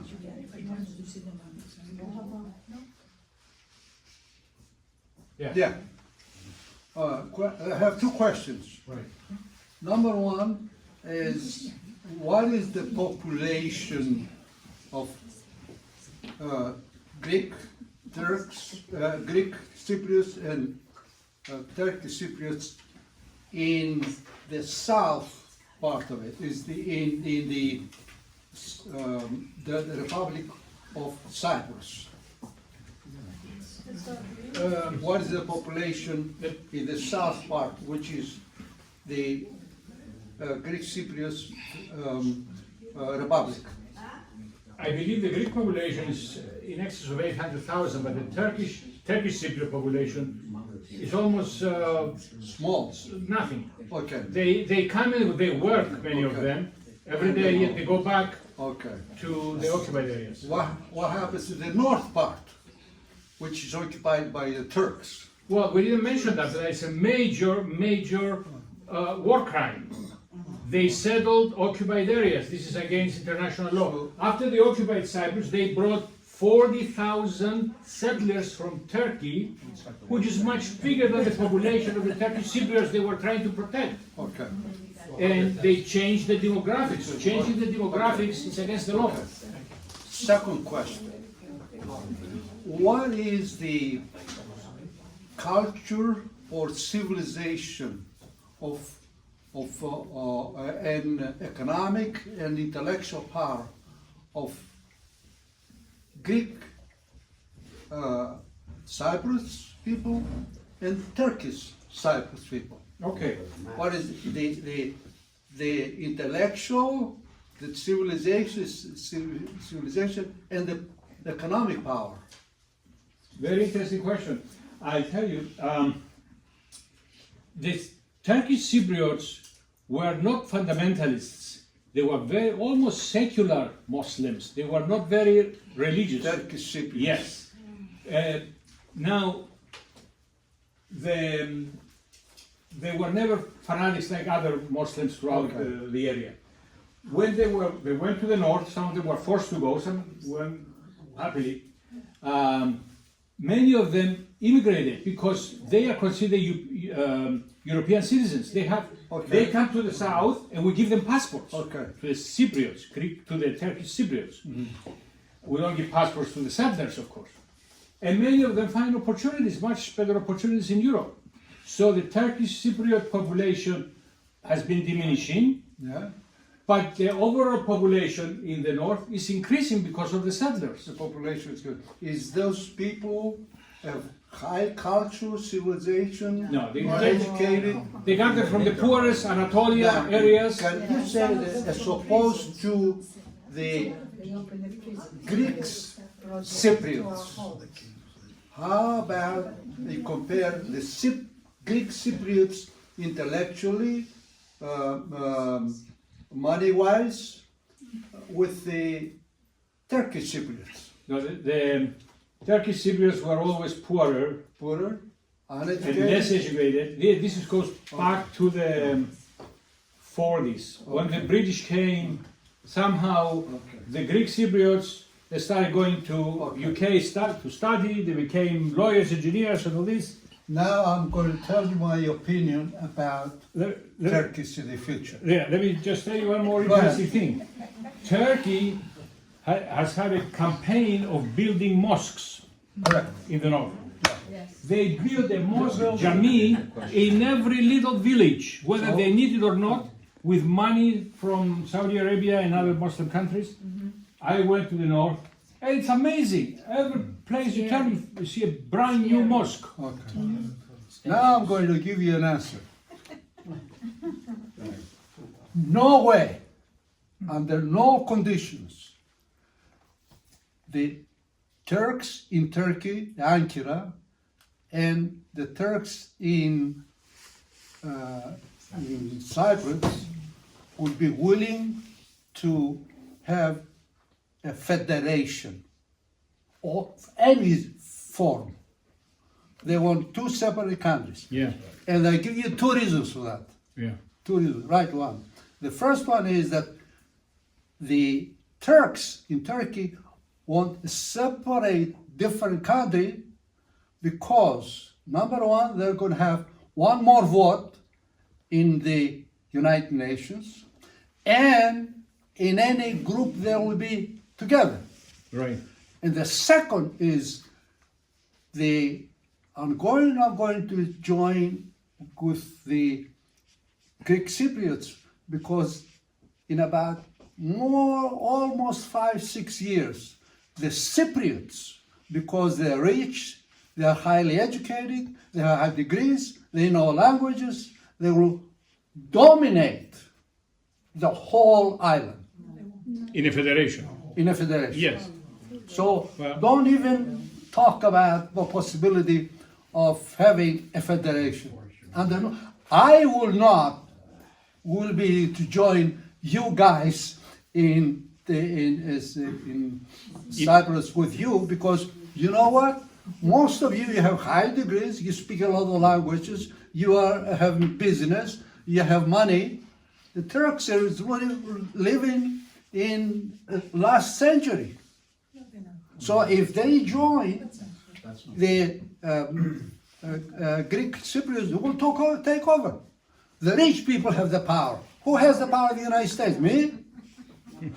Elon. Lazare Musk. Padeli has a Yeah, basic number of things that I want to talk about. One, first of all, I want to thank Andrea for giving us an excellent presentation, today about and going through the history of what happened. Second thing I want to mention is that when we judge history, especially things that happened so long ago, we have to always keep in mind of what the situation was back then versus what we know that happened afterwards. So, and this is a very important point, and I know we violated that, and I will probably be the first one to violate it, even today. So, having said that, I want to comment first of all about, the Atchison plan that Andreas mentioned before, because a lot of times, as you all know, the devil is in the details. And if you look at when the Atchison plan started, it was like in 1964. The American government asked, Dean Atchison was not the Secretary of State, I think Dean Rusk was the Secretary of State at the time, but he was who the Americans appointed, and they asked, they had discussions, negotiations in Geneva with the Turkish government, the British, and the Greek government. The Cyprus government, Makarios, was excluded on purpose because they knew that he would be opposing to some of the things that they were proposing. And there was a lot of back and forth, of what was being proposed. So the Turks, when they came prepared. And unfortunately, the Greek representative, was not prepared at all. He was just there as an observant. And what the Turks proposed was pretty much what they captured in '74. And of course, even the Americans, rejected that. And they wanted not only a base in Cyprus, in Carpathia, but they wanted a base in Castellorizo as well. And in addition to that, they wanted, zones in Cyprus where the Turkish Cypriots would have their own control. And they went back and forth with that. Papandreou, who was the prime minister at the time, said, if we're going to, then they would unite Cyprus with Greece. Papandreou said, no, we want Cyprus, but I'll give you Castellorizo, whole island. Turks didn't like that and what have you, and they went back and forth. And the final proposal that was rejected by the Greek government, not just Makarios, and of course Agel and the Soviets, were always against, that, because they wanted the continuation. At least the Soviet Union was always wanted the continuation of the conflict in NATO. But it was a piece of land, right smack in the middle between the east of Kyrenia and west of Rizzocarpos, and was going all the way to the Famagusta Bay. Okay, but the Turks wanted also to have control in case there was an issue with the zones, the areas where the Turkish Cypriots had their own control, to intervene. So in other words, and why the Cypriots rejected it was who wants at that time to give land in Cyprus to Turkey, that they would have that control, okay? And also who would guarantee that they wouldn't go and occupy more of the island as they did, in '74? So those were some of the other details, of that time that, we need to also take into consideration. And one last comment about what Lazarus said. What we need to keep in mind is that the North is not as poor as you might think they are. They have been building like crazy. This is very recent though. Very recent.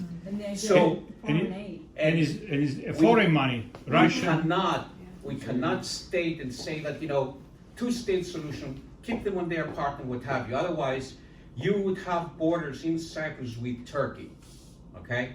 And it's not only that, then the northern part will be recognized as a state by everyone, including the European Union.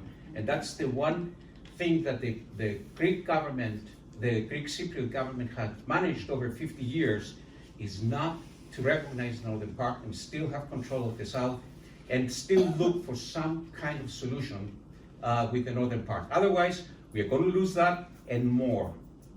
And I will stop here.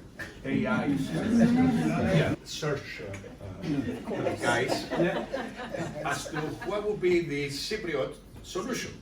Because solution to Cyprus problem. Right? AI, So, it's interesting, right? You said 20% chance of federation, 40% of two-state solution, and the rest, right? It was basically things will remain as they are, no solution. Okay. Actually, with a bigger percentage, no solution. Okay, anybody else want to make a comment? Status quo, right? Because I'm going to insist what I said before. But I want everybody to have a chance to express his beliefs. Go ahead. If not, let me go back. Even if what you said, they are rich, that's even one more reason to ask for separation. If the north part is rich and the Turkish in Ankara want a separate country there, so can use it for another vote for the communities in the world, and also they can use it in need of military powers. They don't have, because the north part will be what you call dependent upon the Turks. So the Turks actually, they can control the north part, and they need sometime the Turks to use it for military purposes. They can do it. But under one country, under federation, they cannot. That's exactly why you need the federation. Cannot, if they do a federation. But if you have a federation with one international, the federation will be an international, it will be represented internationally. So you don't have two states, that are independent, and then what you're saying would be totally accurate, that, it's to Turkey's best interest to have two states, and they can control obviously the north part, because there's still some economic dependence, from Turkey, right? But if it's a federation, and it's controlled by the Turkish and the Greek, separate states, then not a separate state. One federation is one government. Exactly. There are two communities with one government. Right. But then you're not going to have not two communities. Turkish entities. Two constituent states. No, Right. they have their own governments too.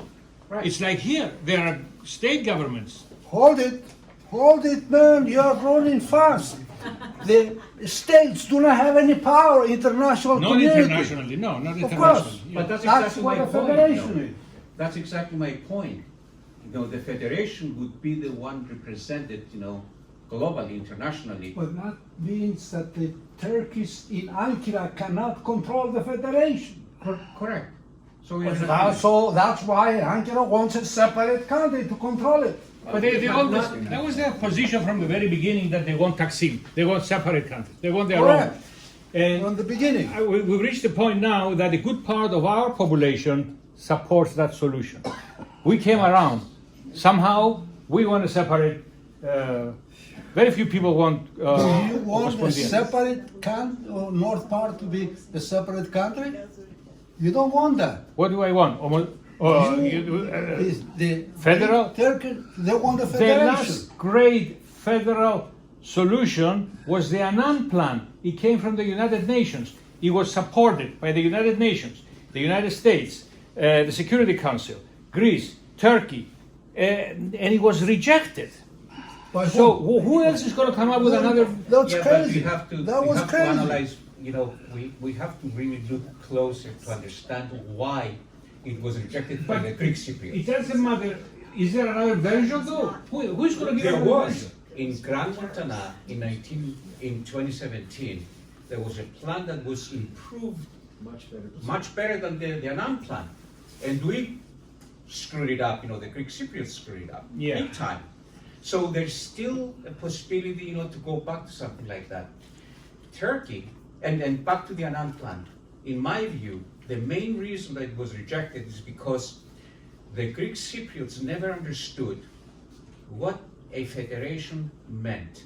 When we were talking about bizonal, bicommunal, federation, most people did not understand it because most of the politicians were going back and forth internationally and what have you, and they were talking about all the refugees, will go back to their homes and what have you. The Annan Plan was the first time that was in black and white what federation meant, and people got scared. And people, and They I don't hate to say understand. this, the president at the time did a terrible job at explaining all the facts. He went down and he was crying on TV, that we are going to lose our state and what have you. Yes. So if we are going to ever end up with a federal state, the politicians have to explain to people what that means. Okay? And there's still a possibility for that because even now Talat, not Talat, what's his name? The Turkish Cypriot. IPG? No, the current one is Talat. Oh, Talat. He's talking constantly about two states. But in the last negotiations that they had this past week, as a matter of fact, last week, they decided to continue, and the two-state, thing, was not didn't come up, and that's because Turkey. We have to understand, especially in Cyprus and in Greece, that we need to look at things in what's going on globally, and that's what we missed, back in the 50s. And what we are missing, a lot of times constantly. Turkey now, just one comment, and that again I'm going to shut up and let other people talk. Is that let's see, things changed in just like the last 2 or 3 months, right? Because of what's going on with the U.S. and the policies that this government is doing, the Europeans woke up, and now they're forced to to go in and form their own defense stuff and what have you. Turkey wants to join that, okay? And if you look at what they're doing, so the Europeans said you want to join. That's why they were at the negotiations, and the Europeans were there with a very strong position. That's where we need to start taking a closer look at what's going on internationally and especially regionally. And Turkey forced Talat, to shut up and accept what was discussed and what was accepted, at the negotiations lately. So there's always a possibility, but we have to find those opportunities and grab them, and we are missing them a lot of times. Okay. But we're divided. There is no solution though. We are not united in what we want anymore. Where we ever? If I was a Greek Cypriot in the South, I'd be real nervous about forming a unified country again. If you look at the demographics, if you look what's happened with the Turks, all they have to do is keep having babies. Yeah. They keep coming down south, Yeah. and they take over from the inside. I'd be maybe we should just say, let's forget it. Let's form a wall and let's keep our country Greek, because there's no way, and that's a problem too, because I know it's less and less Greek as time goes by. But what do you think the Greek Cypriots are going to move to the north? They might. They will? Why not? I mean, I'm sorry, I beg to differ. There is no life for a Cypriot on the northern part of Cyprus. When you The have all opposite these, will happen. there is no way that a The lot Turks of will people go will south. accept to go back north, living with the Turks. The longer, this, No. look, someone who is already settled, in Cyprus, in the south, they're not going to obviously pick up and go, but I want to have the right to go back to my house. And who's gonna govern those places that the Greek Cypriots are going back? First of all, you have to understand a couple of things. There'll be a There will- minority, no religious freedom, under the suppression of Turkish rule. But keep in mind one thing, with any solution, we are supposed to get parts of the north back under Greek. No such thing is happening. if that's When I not was how- a student in Cyprus, they were saying, we're getting back Constantinople. Excuse me, there is no such thing. Someone grabs something, they'll keep it for themselves. Well, but here's the facts, right? With the Annan plan, we're getting a good chunk of stuff back. With the Grand Montana plan, They're not giving a dime back. That's their nature. well, that's an opinion, it's not a fact. So. I want to make a point. I don't think. Peter, let Peter talk a little bit. Shall we? Do we have more? Yeah, Okay, and Andy, you have more to say? yeah, very short, yeah. after Okay, Peter. let Andy finish and then we'll open up. All right, Peter, let's There speak. is no Greek president who is going to sign giving anything back to Turkey. So we'd be talking and talking and talking. Nothing will happen. There is no president in Cyprus who is not going to give back because he's going to be a traitor. Give back what? Giving something to Turkey. Permanently. Permanent. Well, So, they're not giving anything that they don't have. so I was 16 when this war started. So, and Makarios, right after the war, he says, oh, όλοι πρόσφυγες στα σπίτια τους. Everyone's going to go back. Then there was one plan, they're going to give so many refugees go back, so much land to give us, because they have 18% of the population and they have 37%. Then it's getting worse and worse and worse. The president, Prianou, Makarios, whoever's all these presidents, they go and they talk, and then when time push comes to shove to sign, sayonara, next time. So this is where we are. Anybody else want to say anything? If not, I'm going to answer to my good friend. Oh, But let's continue. Let's have Andy finish. Yeah. We're divided, that's the problem, and that's why I wasn't in favor of having a representative from the embassy to come and talk to us, because they tell you what the current government has in mind, and every representative represents his government, and there is a series of horrible mistakes that every government did, one after the other. And everybody who wants to run for president in Cyprus says, vote for me because I'm the only one that can solve the problem. And of course, he gets elected and the problem is not solved. of course. They're just repeating the same right, story. it's not his fault because, of course, Turkey is not about to leave. However, there are geopolitical opportunities occasionally that come. And the only way is to grab them when they appear, like the 1915 offer from the United Kingdom. Take Cyprus and go to the war. Okay, it was lost. Then I think, Panteli disagrees, that the action plans were good opportunities. They said LOCs with some price to pay. Of course, you cannot go back and judge them under those conditions, and Panteli is right. But compared to what we have now, because it's a lost opportunity. Another lost opportunity was in 1978. In 1978, we have a new proposal from the United States, Canada, and the United Kingdom. it was called the American, Canadian, Britannico Schedule. The three powers said, let's start the negotiations again, because they stalled the negotiations. And to give you an incentive to start, we will convince the Turks to give you back Varosi, the most important town. Varosi was the town with the biggest economy, which was in 1978 still totally empty, surrounded by the Turkish forces, but not inhabited by anybody. So it was easy to move back. The refugees could just pick up and go. A house that was closed for 4 years is no big problem compared with now, the town is destroyed. And to start negotiations, we would go back, and if negotiations failed, we would keep Varosi. And the parties in Cyprus agreed at the beginning, and then the Soviet ambassador invited the Kεντρική Επιτροπή of Akel immediately for dinner. And the Soviet ambassador in 1978 explained to them, you are fools. You see, don't you see the imperialist plan here? Anything coming from the United States, Canada, and Britain cannot be good because by definition these are the imperialist powers. It's difficult.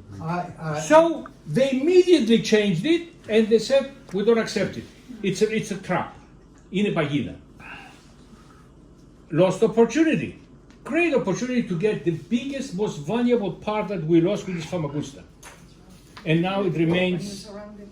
Okay, well, my point is that the Turks in Ankara, they will continually will agree to have another meeting next year, and next year we'll have another meeting. Right.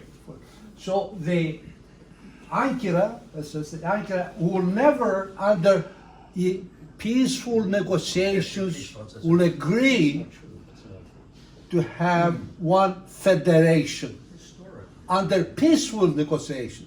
Yeah. But if there is a war and the Greek Cypriots willing to sacrifice their blood, then there's a different story.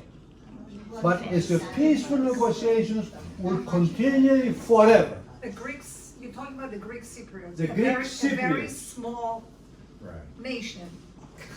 What will they gain if they go against Turkey? They want to They will die. unite. They want the Greek Cypriots. They want one Cyprus, one country. Yes. The Turks want two countries, one Greek Cypriot country, another Turkish Cypriot country. Yes, I know. Who has the military power in Turkey now? The Turks. Yes. And they will never give up I to know. have a separate country I in know. North Turkey I know. under peaceful conditions and Yeah, negotiations. but we say But we you're don't have the talking about power. war. Speaking is You want the absolutely Greeks If you want Cypriots. if you want to go to war, to unite, then you may gain. How But are you without gonna war, gain with 500 or 600,000 people Well, against Turkey? Yeah. How are you gonna win a war like that? All right, let me just conclude here. Lazare, Let me just conclude. let Andy finish up. Yeah, I'm very, very close to And then, yes, Go ahead. this is There is no more USSR. yeah. It's dissolved. That's it. It's irrelevant. No, it has no. Russia has not changed. USSR. Whatever USSR was doing, Russia does it today. The policy has not changed whatsoever. Okay, well, I Change I the take name that. from I USSR take to that. Russia. I agree with that. I agree with that. The policies have not changed that much. It got worse, as a matter of fact. It got worse. With Could Putin, be. it got worse. Could be. Well, I just wanted to say that the recent documents prove that there was no conspiracy, American conspiracy, and all this. On the contrary, they were actually situations where the Americans were warning Makarios about what was going to happen. And they warned Makarios twice about impending coups against him and also assassination attempts against him. And there are letters written from the American ambassador back to the Department of State saying that the situation is such that a coup may happen and we have warned Makarios. This is contrary to popular belief because generally the population believes that the Americans are there to get rid of Makarios. And they were warning him to be careful because there is a coup against him.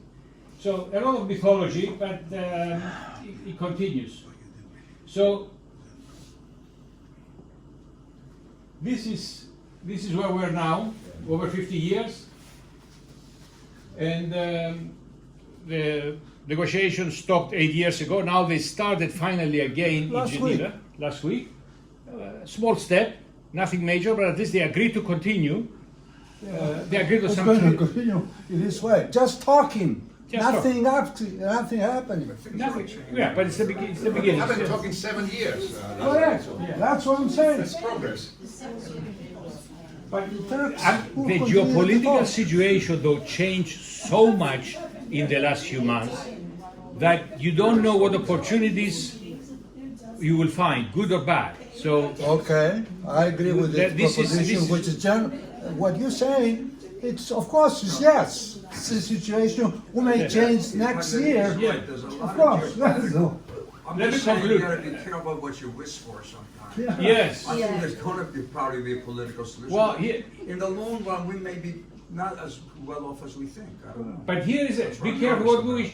We did not want NATO to give us a solution. Then we went to the United Nations and we didn't get good solutions from the United Nations either. And now, if you watch the news, just before Biden left the office, the president of Cyprus came and he proposed what? For Cyprus to join NATO. Now we want to be part of NATO. These are the people that we didn't want them to give us solutions, and now we want to be part of them. And in time when NATO is falling apart. I mean, that's now we want to before now. NATO wasn't falling apart when. Yeah, at that time it wasn't falling apart, but shortly after that. Good. Don't you think it's good to join NATO though? Absolutely. But we should have done it in 1960. Right. But if you look at it from the global point of view, we have our president who wants to destroy NATO. Yeah. And so, and he has close alliances with Erdogan. So, that's another dimension of the whole problem now. That if we set up a European army and it's good for Cyprus, that's definitely something that we should be looking forward. But on the other hand, if U.S. foreign policy changes and become more pro-Turkish than it was before, then the situation is it's open. Yeah, we don't really know what's going to happen. Let me close with this. I want to close with dedicating this to my friend Christopoulos Yankou. He's my best friend in high school that got killed during the invasion. And Which one? well, this is me. Oh, that's you.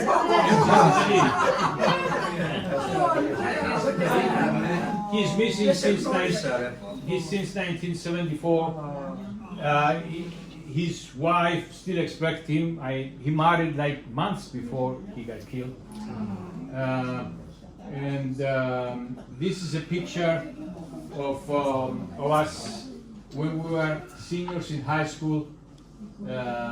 And we studied together. He was my best friend, like I said.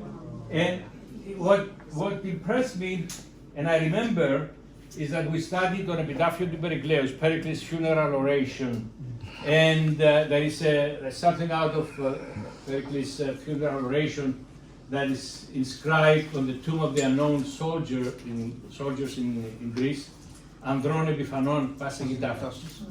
And we were discussing this. I remember so many times. What is the meaning of this? And I think it's very fitting for him. We don't know where he's buried now.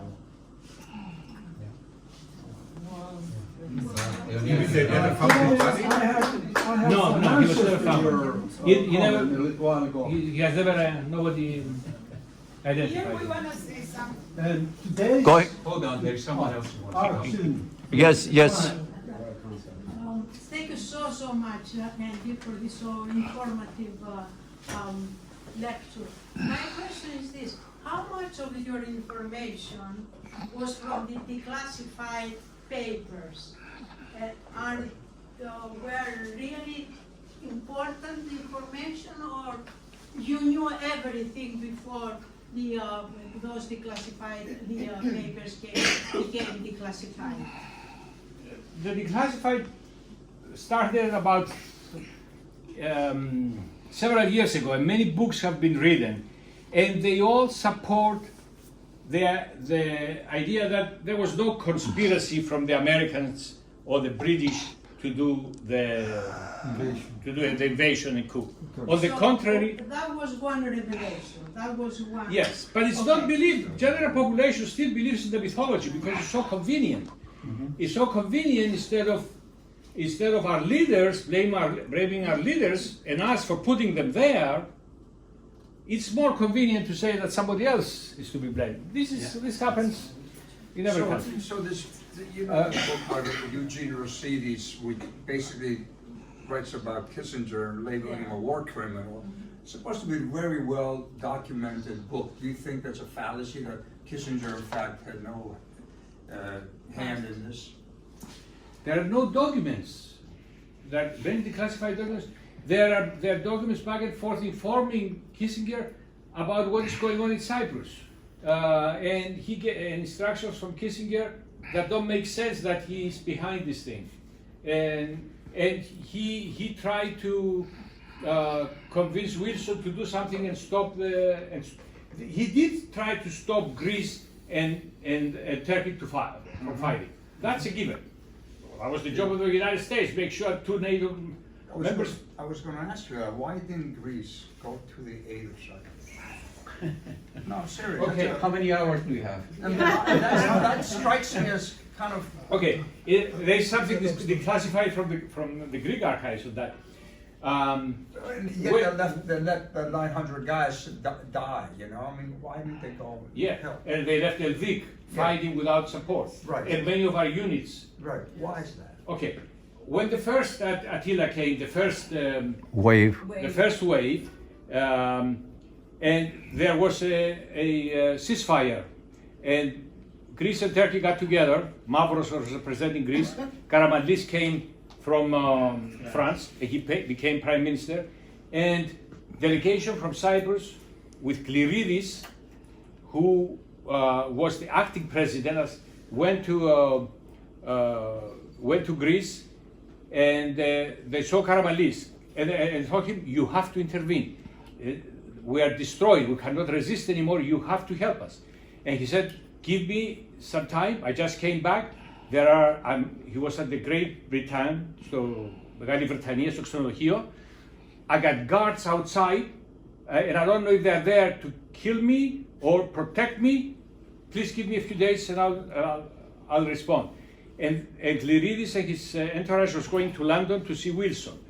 So they went and saw Wilson, asking Britain to intervene, and they were not successful. Britain said we're not going to get involved stopping the Turks, but we'll provide humanitarian aid. And they came back to Athens, and they met Karamanlis for the second time. And Karamanlis said, "I am sorry, I talked to the people, I talked to my generals, we cannot do anything. I don't, any assets that I sent to Cyprus, they will be destroyed." This was the estimation of his military people, that he could not do anything. And he repeated what we said before, "Η Κύπρος κοίται μακράν." Their air force could not go and fight and have enough fuel to return to Greece. We didn't have air support whatsoever at the time with the air force that we had. So the Turks had total superiority in the air, over Cyprus, with being 40 kilometers from Turkey. Miles, not kilometers. I'm sorry? 40 miles. No, not 40 miles, 40 kilometers, 24 miles. No, I think it's 40 miles. Okay, it's still very close. Either one. Yeah. I think so, but no comparison. The point is, the planes cannot. They were thinking, can we go to Lebanon? And they investigated that possibility to go to Lebanon to refuel and come back. The politics were not working. They just couldn't get the war going with. But I think it was also when the Americans agreed, for Karamanlis to go to Greece, take over. That was probably one of the stipulations that, because as you said, Kissinger and the Americans wanted to prevent any Greek-Turkish war. No, of course. Because there were other documents that state that there were submarines that, were on the way to Cyprus and they turned it back. There were ships that they were sent to Cyprus and they were turned back. And don't forget, the planes that left, Crete, came to Cyprus, and there was no communication, and we didn't talk shut about them that. down. Yes. We shut them down at the Nicosia airport, and all of them, and Oratlas, and all of them were killed. A lot of them, whole plane. There's a number of people that survived, but a lot of them. One person survived the plane. But there were two planes that were shut down. about The second one survived all of them. about the conspiracy, just one point, and again, I know I'm talking a lot, but yes, according to what we found out later, that whole thing that there was a conspiracy with the Americans and what have you, a lot of the documents that are coming out, they don't support that theory. Except for one thing though, the Turkish army knew what was happening, okay? And there were also Greek officers. Simeoforidis is a Greek officer that was based in Cyprus, and they were observing what was going on. They had, equipment and what have you, and they were observing what was going on in southern Turkey. That, there were whole, battalions and what have you that were sent there, getting ready. 2-3 months before the invasion. Yes, in the spring. But of we knew that 74. Turkey was ready. No, but not to this extent. It's one thing to say in general they were preparing, but they were bringing, they were, all vacations, for officers were, stopped. They were like, But Mandeli, they tried to invade in 64. understood. And in but- 67. But the amount of army that was, coming down, and all that information went to Greece because, the National Guard, was, managed, and controlled, by the Greek military. And they didn't do anything. They were telling them that, hey, ships are leaving, and they're saying, no, it's just, an exercise. Oh, So, yeah. so we know about, the Americans and what have you, and Kissinger didn't stop the Turks like, that like Johnson did in 64 and 67. So they allowed the whole thing to happen because HB told him, don't stop us the way you did, Yeah. But there was, the Turkish army had information. So if that was like, accidental, I don't believe in accidents, to that scale. So something was going on. We'll find out eventually, hopefully, before we are dead, on what happened. I'm gonna make 2 points. One is, it's the history back, it's irrelevant. Right now, Turks have 40,000 troops in North Cyprus. That's what counts. Second, you mentioned a while ago that last week they were in Yenevi, the Turkish Υπουργός των Εξωτερικών. He said to the Turkish Cypriot, don't bring up a federation. Not federation. Don't bring up two states. Don't bring up two states. Right. That is, he controls everything. And he said, don't bring up the states because you know what? We're not going to solve any problem. We're just going to carry it in the future as much as possible. We can meet this year and next year peacefully. With peaceful negotiations between the 5 groups, well, 5 people or 5, the 3 countries and the 2 Cypriot communities, is not going to solve the problem. But unless something drastic will happen, yes. But Lazar, I disagree with you because with the Annan plan, even though I had my own reservations with that, Turkey agreed, to solve the problem. The ones who did not accept At it that time, is the yes. Turkish Cypriots. But Correct. so it doesn't. What I'm trying to say is that there might be opportunities where it's to Turkey's interest, to solve the problem, and them wanting to get into the European Union is one of the areas that we could exploit. Yeah. Okay. So there again, we have to find the right strategic opportunity, and that's the only way you're going to solve the I problem. agree with you. That's, of course, I must find a good doctor to take care of me, of course. Well, It's an empty thank God there's a statement. lot of them. And it is time to say that in the future, we hope there will be a right opportunity to solve the problem. You're absolutely right. Cannot disagree with you. Okay. Nobody in his right mind can disagree with you. I don't know what I'm saying is that right now, with the conditions there are, in order to pursue the problem of one country under two communities, today is impossible. No way. Andrea, All right, yes. just one question. Do you know that Americans ever asked a military base in Lefkonico in 1960? Because there is a military airport there. Have they ever asked for that, if you know? I'm not aware of that. It's not an American thing. I'm not aware of that. What did they ask? That was the area they were proposing in the Atchison plan for a base. In Lefkonico they have,